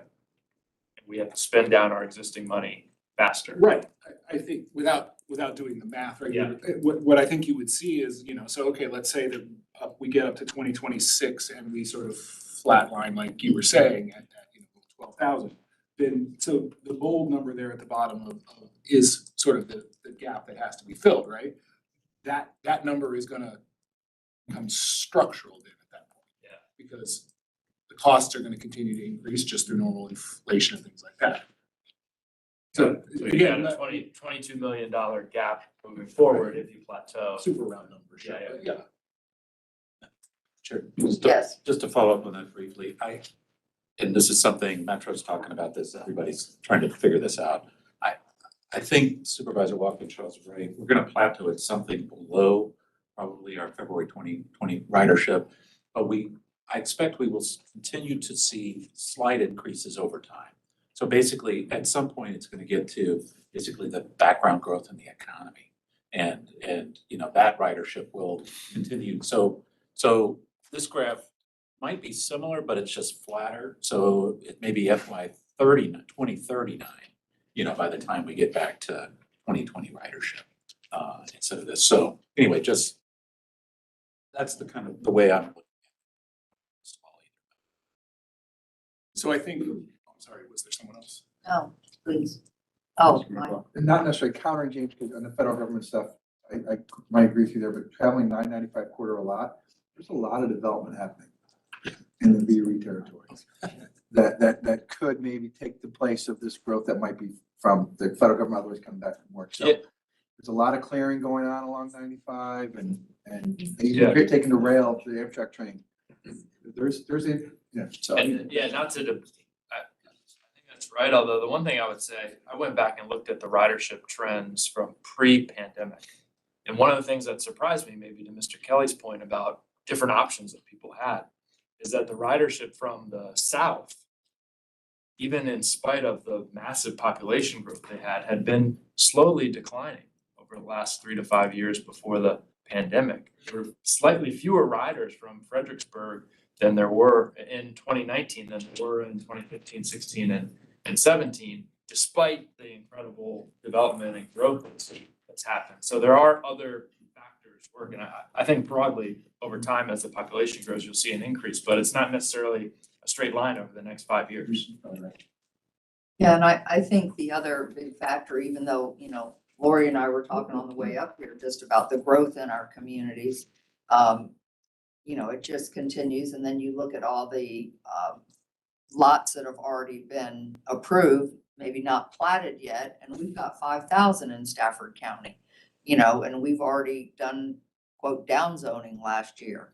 But that doesn't help the 5,000 that are already on the books, and the same in Spotsy, and the city continues to grow. So I guess from the southern part of the VRE ridership, even if we do go into a recession, whether it's slight or great, we still have a tremendous amount of growth that's gonna come in our regions, and hopefully that will benefit VRE.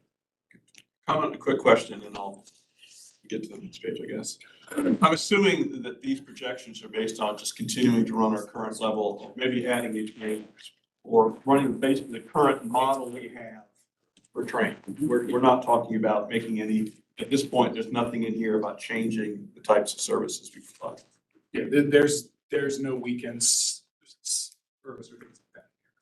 Okay, last one is it's interesting to me at the same time, talking about southern jurisdictions, one of our biggest things that we're all trying to push is have employment centers to where people don't have to get on 95 and stay in our, I mean, frankly, we're all engaged in let's keep jobs local. And again, that's just another factor that will play into this discussion moving. All right, let's continue. Well, I would like to, can we use this to pivot back to the subsidy discussion? Sure. Is that okay? Because I think the trajectory that we're showing here, sorry, still on page 2. The trajectory of the deficit that we're showing here, it assumes that we are at 18.3 million this year and that we continue to increase the subsidy from there. I guess if I could turn it back to you, Ms. Hawkins, to kick back off that discussion that we had on the board about, is there an appetite for that? I can only speak for myself. I'm only one board member in Stafford, but I would say that the appetite for me is not there to come up with a full subsidy, given that we do not have full ridership. We have a lot of other financial pressures, as I'm sure other localities have as well. I just find it, while I want to help VRE, and I don't want VRE to tap into as many resources as they might have to, it's very difficult to justify with our constituents when they see that the ridership is not up, then why are we using our tax dollars, their tax dollars for subsidy dollars? It's kind of a simple analysis. And I agree with Meg on this point. And what I would be interested to know is, we talk about fare increases and what does that look like? Because it would seem to me that we would want to start instituting that at some point and to bridge the gap. It's hard for me to justify, first of all, a lot of the people that ride are subsidized to ride, right? And then now we're subsidizing again. And it's sort of like, why am I, not me personally, but constituents, responsible for the ride for everybody to get to work? And now there's another thing that I'm gonna be subsidizing when that's not what I use. So, can we talk about fare increases and trying to get us closer to the mark so that this is sustainable on its own through its own fare increases? I got 2 points on that. I think everything needs to stay on the table at this point in the ballgame. It's just too fluid not to be able to look at all the options. And I don't remember it being, but it's a question I'm gonna ask anyway. Have we looked at the impact of a fare increase on ridership? I don't think it's necessarily been significant, but I'm assuming every time the basic Econ 101, you raise the cost, you have an impact on ridership. The other one, and moving forward on too much of the increase, and now that there are going to be other alternatives moving forward, then there becomes a cost point where you raise it too much and you're going to shift to other options potentially. So, I mean, all that needs to be looked at, but right now, Fredericksburg, we've got our concerns about more and more of our money is being into our gas tax funds, which we use for other things. But at the same time, I think I would, speaking for the city, and I would step out and say that this VRE plays an important role, and frankly, we gotta look at all options to keep it rolling. I think it plays too much of a big role in moving people, even at this level. Take anything off the table, but it would be interesting in the price point issue. Yeah, I think there's a balancing act that we have to do here. We haven't done fare increases in a number of years. I think the last one was 2020, maybe 2019. So yes, we had talked in some of the previous discussions about, do we want to do one in this budget year that we're talking about? And the feeling was, because we're still really trying to encourage riders to come back, that maybe it wasn't exactly the time to do that, but that in next year, fiscal 25, that absolutely has to be on the table, and there probably have to be a series of them on the table. So I think there's no question that they have to come, maybe not this year. I think Mr. Kelly's correct too, that, the elasticity, to use the econ phrase, is very inelastic. You raise prices, you don't lose a ton of people, especially with so many people getting the transit benefit and it not really coming out of their pocket, excuse me. So there is definitely room, I think, to reinstitute regular fare increases. I just don't think we want to go. Yeah. So I think that everyone right now understands inflation. We're all feeling it on every avenue of life. So I don't believe, and I don't know what the data is in past fare increases, specifically because they are subsidized. So I don't think that it would be an impact that would be a negative impact, because we have to do this. I mean, it has to stand on its own at some point, right? So I'd be interested in us really looking at that hard. Yeah, I think, I mean, essentially no public transit operator stands on its own from fares, right? Right. But I would say, I think VRE pre-pandemic was probably one of the best in the country in terms of achieving, 52% recovery from the fare box. And I think we would love to get back to that. I just don't think there's a magic wand, unfortunately, that we can wave and just come right back to that. Madam Chair. Sure, yes, Janine. So clearly, we've been reliant on feeding off of the federal beast, and that's problematic. For riders or for money? Well, in the last couple of years, money. Yes. But for riders, I was referring to riders. Who is our largest private employer? That our riders are, do we have that data? I'm sorry, I don't have that on hand. Chris might know, but. It actually was in the act, but I don't have a copy of it in front of me, but in the statistical tables in the back, Okay. it lists the top employers of all of the jurisdictions combined, taken from all of your actors. Yeah, So I think- because Do you mean the top by VRE? correct, that work Right. for private employers, and I'm just curious, what is their telework policy? And I don't know. I apologize. That would be a nice piece of information for the next time we have this discussion. Sure. Not that it's gonna fix a bunch of problems, but it'd still be nice for long-term planning. I'm guessing that it doesn't even come close to touching federal employee ridership. Is that right, Joe? Give me a look like, yeah. Yeah, so I'm not trying to get anybody's hopes up. Yeah, I need to look at some of the recent survey work that we've done, but I've looked at this before and it's like just a bunch of little ones. There's like. So it's not like there's a great big and cap, so- or I guess Amazon, HQ2. Boeing is. Yeah, anyway, I just think that's a piece of this conversation we need to have. And I know that we've talked and tossed around a lot, other services like sports events in the city. But again, that ties back into our rail partners. Yeah, there are opportunities in 2026 with weekend and late night trains that we got moved from CSX on the Fredericksburg line. Still haven't worked on those with, well, we have talked with Norfolk Southern, but we have agreements and when we're done with certain projects. Yeah. That we slated for some late night and Yeah. weekend trains.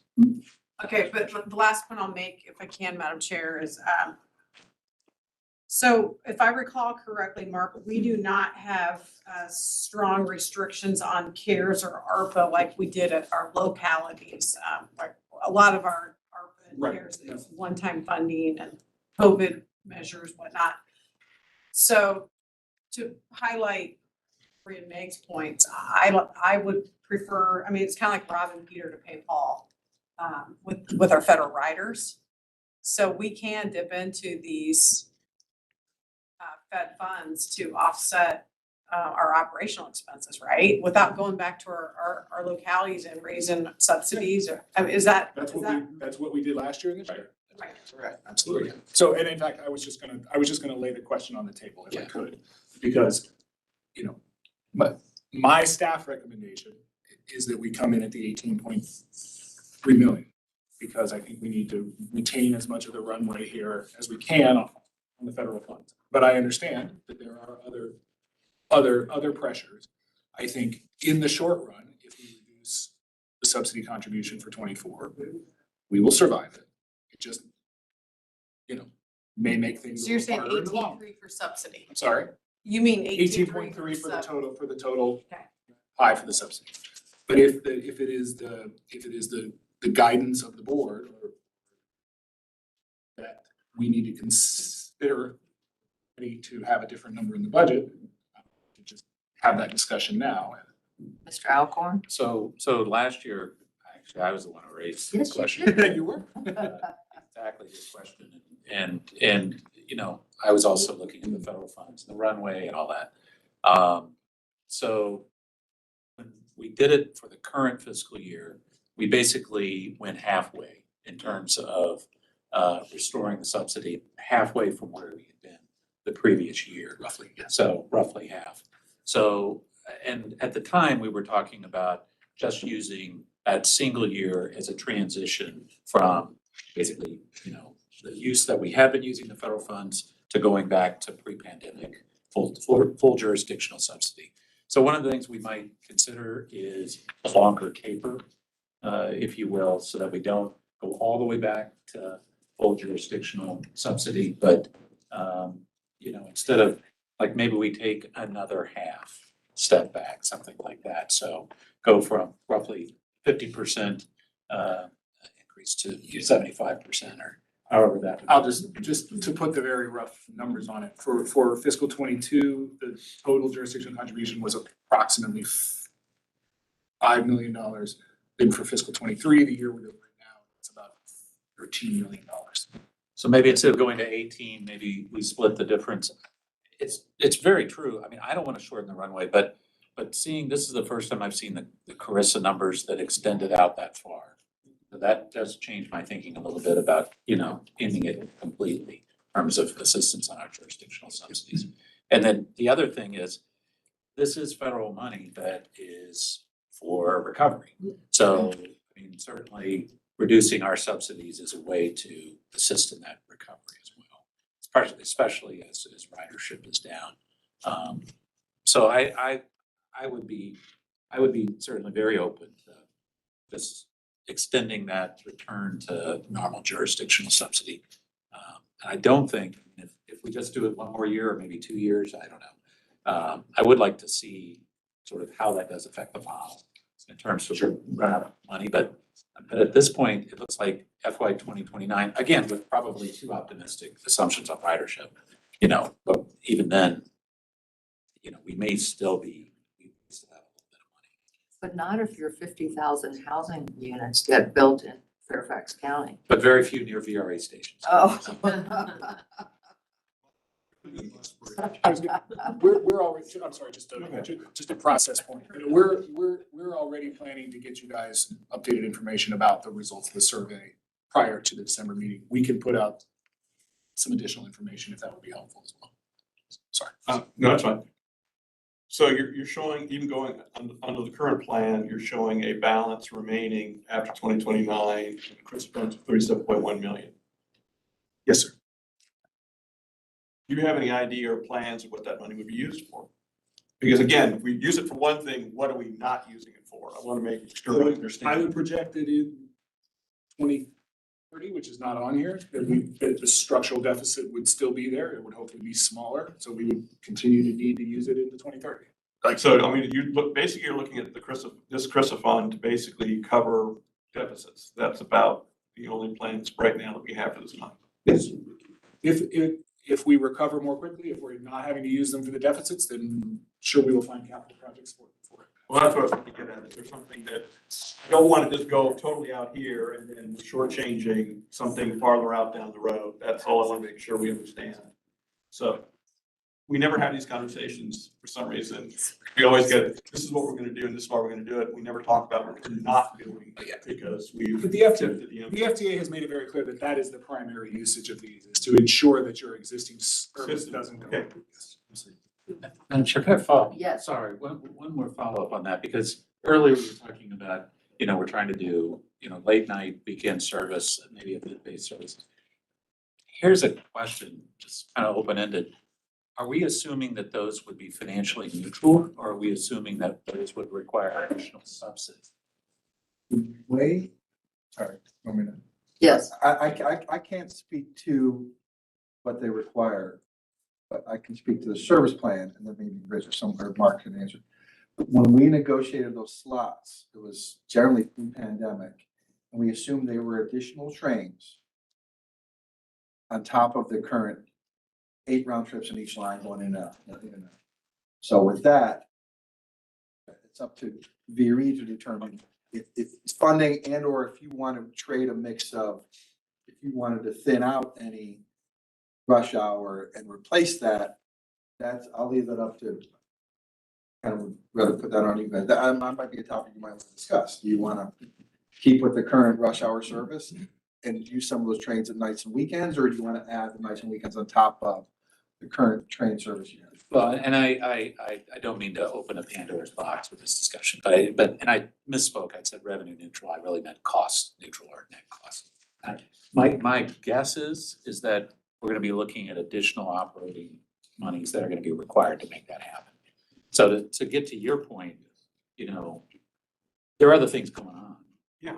Besides just keeping status quo. Exactly, and that's why I want to make sure we keep that in the point of the conversation. I just want one quick one for Mike, because it was one thing that we signed the agreement off on the new slots.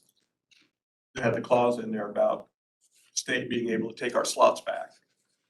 I'm assuming that everybody in the state understands the situations we're dealing with. And No one's, you remember this, Stevie. I understand why it was put in there. He put it in there because in case there's frankly, if there's some Blackout. VRE board all of a sudden decided we don't like VRE at all. And that's literally what we talked about in discussions. It wasn't because we're watching you guys, and if you don't use the slot, we're gonna take it.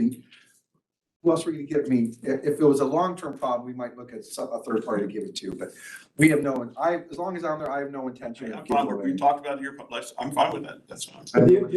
Popped in my head. I thought I'd throw it out there. The other thing to bear in mind is the service plan is not necessarily a fixed thing. That whole deal was negotiated on certain premises that may not apply any longer. We may find that a different service plan is more appropriate, and the state doesn't want us to run trains that no one's riding. Right.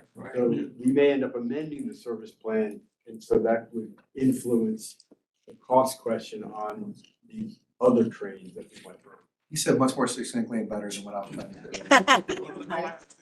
But the big issue at the time was, so Amtrak gets slots or somebody else gets the slots because it's just easier. So we have to prevent them from. Yeah, exactly. Rich, and Let me just add to that, and I don't want to lose sight of this piece either, that when we start that existing service plan that is in our agreements, it's at least with the current schedules and, the current service plan, it does take into consideration that we need to get out there and construct additional capacity, right? So some of this flexibility, if you will, in modifying VRE's current service plan is contingent on some of this additional capacity, even in the near term and stuff. So I just want to take some of the train slots we have now and just go and move them to in the middle of, instead of peak of the peak, move them into the rush. It won't work right now until we get some of these capacity expansion. So it's almost like I don't wanna, I don't like that kick the can or whatever those phrases are. We just gotta be a little patient here and let both of those come together at the same time. Let us recover ridership and let those capacity expansion programs play out, because then it opens it up frankly to new markets, i.e. weekend service and reverse flow service. So But we're just not there yet. we're just not there yet. Okay, can the other jurisdictions that maybe haven't weighed in yet, do you have any feeling for the subsidy, anything that you would like to share? I've spoken. I think that, like Mr. Kelly said, all options have to remain on the table, right now. I think that VRE, and other transit agencies, I mean, our bus system has recovered, quite nicely. We're still trying to catch up. And I think the idea of looking to take away any type of, funding would almost be detrimental to the progress that we're trying to make. But I also understand, the pressures that the southern districts are having with regards to having to defend and explain, providing those subsidies. So it's a tough situation to be in, but I would be very hesitant to, unless we had some very definitive alternatives, for how we're gonna continue to fund our system. I would be very hesitant to take any current funding stream away or even at a reduction. Well, as somebody with a, 0.8 Right, contribution here, I'm trying to be sensitive to that, but I think the fare increase side of things doesn't, to me, we made dash fare free, right? And I'm a big proponent of making bus and even metro potentially, but this is such a different kind of service. It covers so many more miles. It has bathrooms, it's just such a different kind of service that I think the idea of raising fares, however incrementally, so as not to, kick people off, if that insulates a little bit, asking more of jurisdictions who are putting a lot of their own money into transit in other ways, investing in bus service and other things. That's how I'm trying to weigh this a little bit, is that I do think the jurisdictions, including mine, are investing heavily in transit, but I think this is a service that is unique. I mean, we're talking about the whole funding stream statewide and how it doesn't round peg, square hole, all that. So I think that's why the fare piece of it is important, and to the extent it impacts us, I'm comfortable and I think people will pay. People will come, right? If if we tinker with fare. So that's, my 2 cents. All right, anybody else want to weigh in? Oh, Okay. I just trying to absorb all of this. I think I agree with Mentor. We just can't take any funding streams off of the table. And I think people will, because it's the lifestyle that's here, will be willing to pay the fare increase. And when I remember the conversation that was had last year, this is where we are now. And we have to be realistic about that. We'll go out of it in any other way. We talked about it. And so I think the proof is in the pudding, so to speak, that, this is where we are, and we have to be focused and be honest with ourselves as a commission that we're gonna invest in a way for long-term, because it's an abnormal situation. And the workforce will not return the way it was before. It won't. But we have to be realistic about it because it is such a variant service, robust service, and so that's my support. Thank you. Anybody else? I have a non-subsidy. Is this your question? Connie? Sure. Go ahead, Dan. One the element that I would appreciate, because I think it goes to the heart of what we're all gonna be dealing with, communities and just broadly, is the ratio of passengers to the total budget and what that is on a per rider basis. I know that I think I've seen something like that before in the past, but I'm looking for, in these budgets, we're projecting ridership of X, projecting a budget of Y, what's the rider cost of that, and then break that down between subsidy and non-subsidized. I mean, I want to that should be, for me at least, I want to see that every time I see these, because that part of what I'm weighing is, at what point in time is that subsidy, frankly, unsupportable compared to how those dollars could be used for something else that might achieve a similar kind of outcome. I would just offhand, in the numbers that you're seeing here, by the time you get out to 2029, you're looking at a fare box recovery of like 38% or something like that. So 38% of the cost of a ride is coming out of the rider's pocket, which means that the other 62%, sorry, is coming either from the jurisdictions, from the state, from whoever. We can certainly break that down for you. I'd like to see it as, percentage is great. I also want to see the dollar. On a dollar, sure. Thank you. Okay, yes. I'm sorry if I missed this in the time I had to step out, but I was just curious if there's been a discussion or if Mark can provide us any context how commuter rail is recovering in other places. Like, do you have any sense of what their expected, I realize that the raw numbers might be different, but percentage wise, I also appreciate our federal base is probably different than Chicago or Long Island and other places, but to the extent, I mean, just being new, to this, to understand how it's looking elsewhere. Yeah, I think bus systems have recovered the most from the pandemic. I would say commuter rail, by nature of, the market that they tend to carry, has probably on average recovered the least in terms of public transportation modes. I don't want to speak for every provider, but again, it's just what markets do you tend to serve, and are those people able to do the remote work? Are they being offered the remote work versus, no, this is work where I have to be there in person. And I think you're right that our service, as far as the federal government, as we've discussed a lot here, has been very supportive.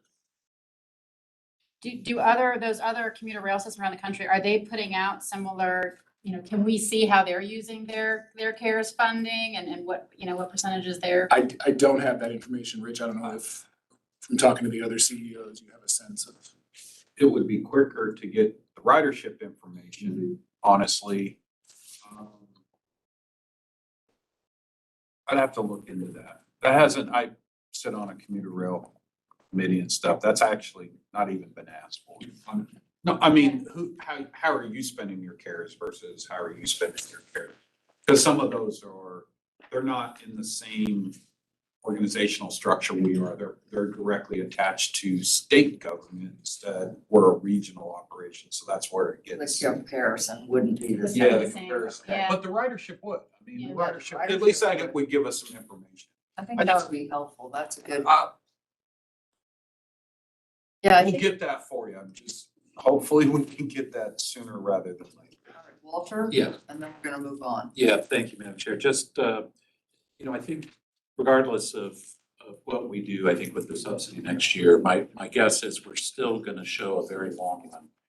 I think we're all pretty conservative about protecting VRE and making sure that, we're not doing anything to undermine the long-term stability of VRE. But you made a really good point. And it made me think, where there are probably some other potential uses for some of this federal money as investments in ridership. And Rich, I know you're thinking about this already, but where might there be targeted investments that could result in, more permanent increases in ridership? Whether it's a very directed marketing, advertising campaign, or event-based things, some increase in performance or service or something that actually has that kind of a return. Because we do have, I think, probably once in a generation or more opportunity here, and really a responsibility, I think, to look at how we use that money and how we invest it and use it wisely, for everything. The complex issue, there's no doubt about it, and you've done a great job trying to, with all the information that you have at your fingertips right now, trying to give us a pro forma that we know is not gonna look exactly like this, but we don't know what it's gonna look like. So I just want to say in my conversations and some of the statements that I made regarding the jurisdictional subsidy, just letting you know of some of the pressures we have in Stafford County with the 2010 constitutional amendment that the state voted on, which was for our veterans, which was a very important vote. But unfortunately, the state didn't know how it was going to affect a lot of our localities. And it's become an unfunded mandate. So that amount of money in Stafford County right now is creeping to $12 million. That's over 1% of our general fund. So, and then the state, in their infamous wisdom, added a little budget amendment in a couple of years ago and took $1 million of our state recordation tax funds and gave it to Hampton Roads. So, these things are all playing in my mind as I'm thinking about, the $1.5 billion ask that the schools just gave us for new schools. And I know you guys all have the same thing going on. Schools want more money? Oh, yeah, it's a deal. Anyway, so I just say that those are additional pressures that we have that are very real. So, all right, I'll turn it back over to Mark. And Mark, we still love you, but. Yeah. Well, I was gonna say, I would propose that Meg and I reconvene after this and sort of Sure. talk about how we proceed as far as the subsidy. We want to bring you guys something in December that matches with your expectations. I also want to be respectful of everyone's time. Yeah. We have a few things in here that I would maybe propose that we could sort of give you guys a memo or send you some information on. And I'm talking there mostly about the capital improvement program, which is at the end of the discussion. If it would be okay, I'd like to talk about just two more things. One is the expenses, because I know that was an area of interest. And then we have a specific item that we want to raise with respect to the VRE money, which is on the last page here. So is that okay with the group? Just to try. Okay. Okay. So if you're looking now at page 3 of the handout.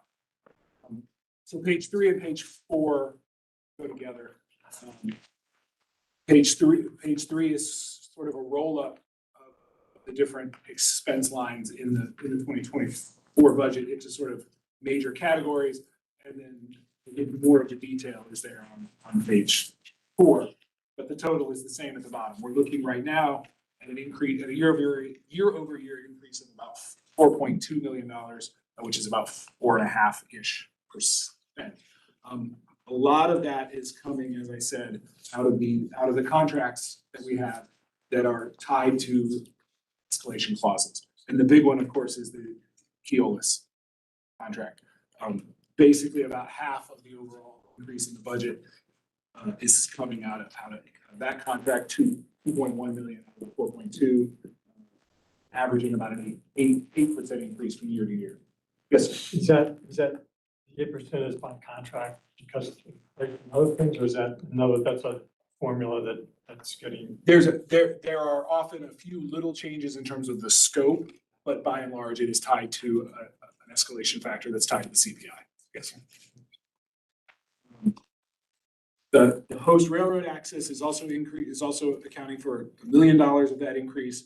Of course, most of those costs are repaid by PPRA. So in terms of the net impact sort of on the deficit is less than $1 million. Of course, the one that we really have the control over is the one at the top, the departmental expenses. Right now, that increase is about $900,000 or about 2.3%. In the inflation context that we're in right now, 2.3% isn't bad, but we're hoping to continue to do better than that. We're not done trying to squeeze this out. There are some maintenance, railcar maintenance expenses that we are looking to see whether we can use our federal state repair money on, rather than having those in the operating budget.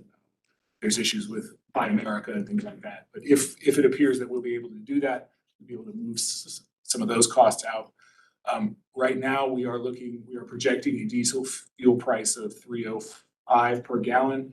That's based on a conversation of about a week ago with our diesel consultant. We will continue to tweak that number up until the very last minute. We also will have an item coming before you next month to exercise the option years with our diesel suppliers. And there will be those two things will be coordinated. Whatever's in the contractual action will match whatever's in the budget. But again, our goal is to squeeze that $900,000 number down to zero. I'm not sure we will get there, but that is what we're trying to do, is to present that to be flat from year to year. I would also note that on the more detailed one on page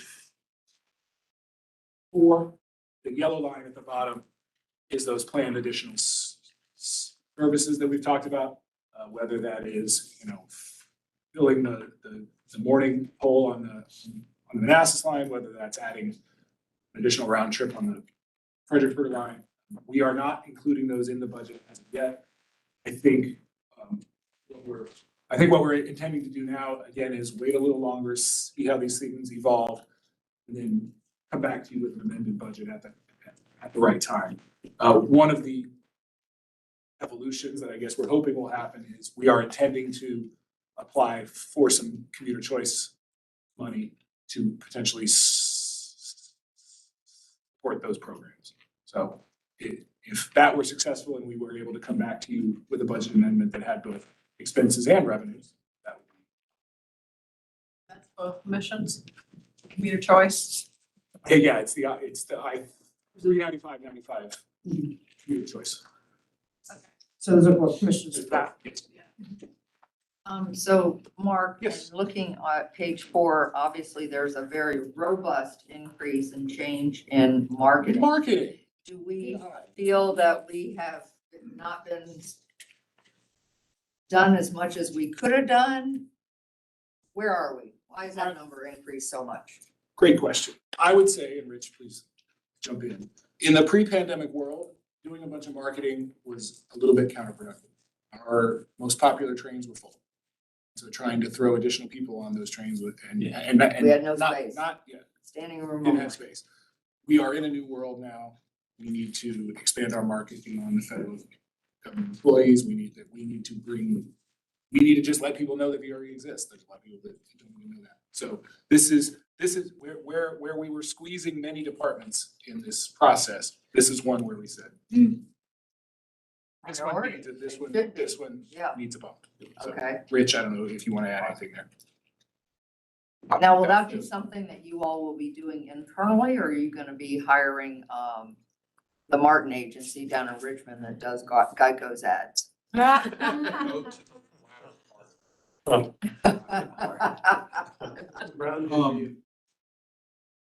What'd you say? Their campaign was what could Brown do for you? That was very popular. Oh, yeah.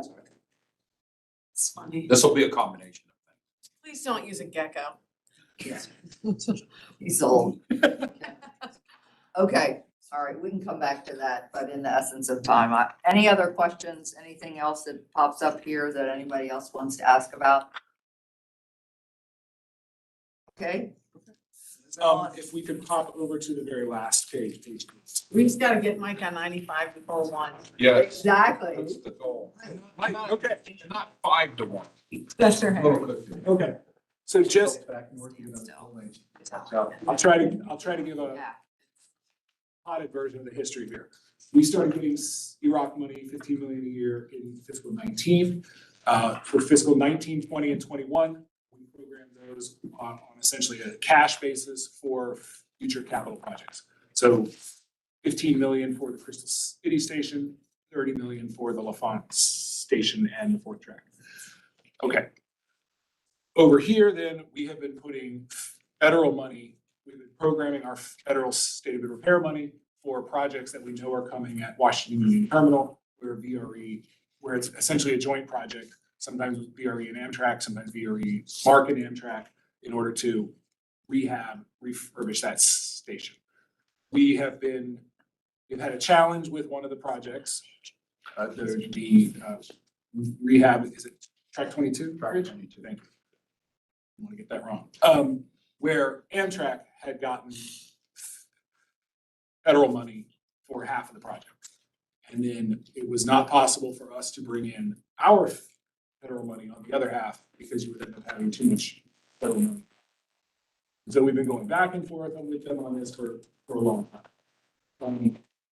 For this particular project only, we think that the best answer for meeting VRE's requirement is to reprogram a small amount of this Iraq money off of the LaFont project. So VRE's total contribution to the Track 22 rehab is about $7 million. We already have essentially $3 million in the bank with Amtrak as a part of the capital renewal payments that we make to them each year as a part of the fees that we pay them. So it's about a $4 million delta. That, as you know, Mr. Kelly, in particular, this Iraq money is the only money that's really sort of ours that doesn't have a state or federal color to it. And so this is, sorry. It's our money. And so our recommendation is that we reprogram $4 million out of the $30 million of the CROC to be able to support this Track 22 rehab project, which is important on the lower level there at Washington Union Terminal. That does leave a $4 million hole that we had originally programmed in the LaFont project. I would say honestly, that project is far enough down the road and still uncertain enough in its costs, and eligible for federal money that I think we can fill that hole when the time comes. Thanks. Can you take that, I'm assuming it was about 4 million that was too heavy in the feds.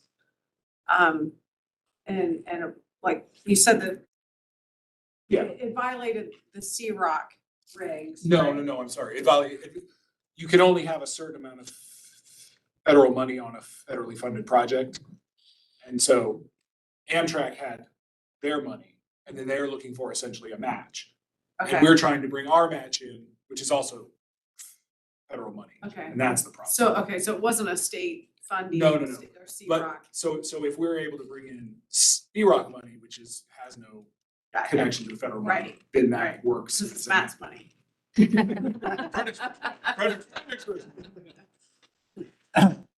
I would just, if it's the sense of the committee here to support that, then we will include that in the budget that we bring you next month. And Anybody There- opposed to that?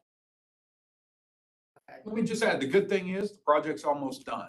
I was just gonna say, like, we've been talking about that project a Yeah, long the time. project's almost done, and this will open up lower level capacity immediately to VRE upon completion of the project. Which is- So That's the great. congestion relief and all that kind of stuff. What we don't want to do is when they open in May, open the platform in May of 2023, still be having this issue here. And frankly, Amtrak will just, I mean, they don't want to, the people on the ground don't want to do it, but they'll like, can't use it.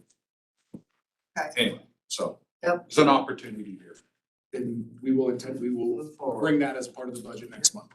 All right. So we will, in addition to the information that we'll be getting out to the board about the results of the survey and the subsidy allocation, we will bring you some additional written information about the CIP and some of the other topics.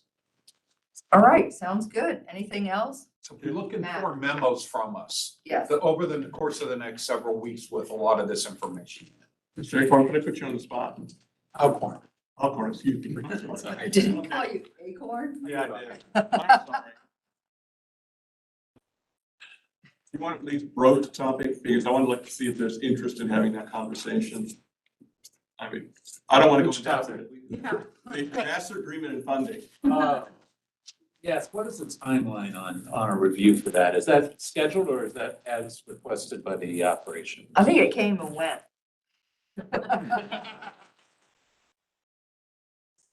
If it's gonna be an issue that people want to discuss, I'd rather know about it now, it's gonna impact. a lot of master things down the road.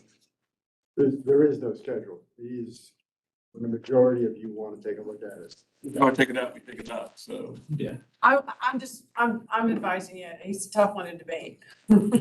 I don't- Actually, I think we actually agree on. Oh. Totally agree on the premises, yeah. Yeah, But no, I'm already writing up my Christmas list. yeah. Yeah, I mean, as of now, we have, I mean, Fairfax County, we have managed Okay.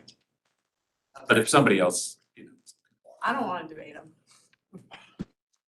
Necessarily be interesting. I just want to know what's gonna come up. Yeah. Mark, All right. Anything else, Mark? I would say thank you guys for the candid discussion that helps us to bring you something in December that is what you want to see. Thank you. All right. Thank you. Thank you, staff, and thank you, Mark. Everybody have a great Thanksgiving. Happy Fried Turkey Day. Yeah, I think we're looking to. I thought it's bad.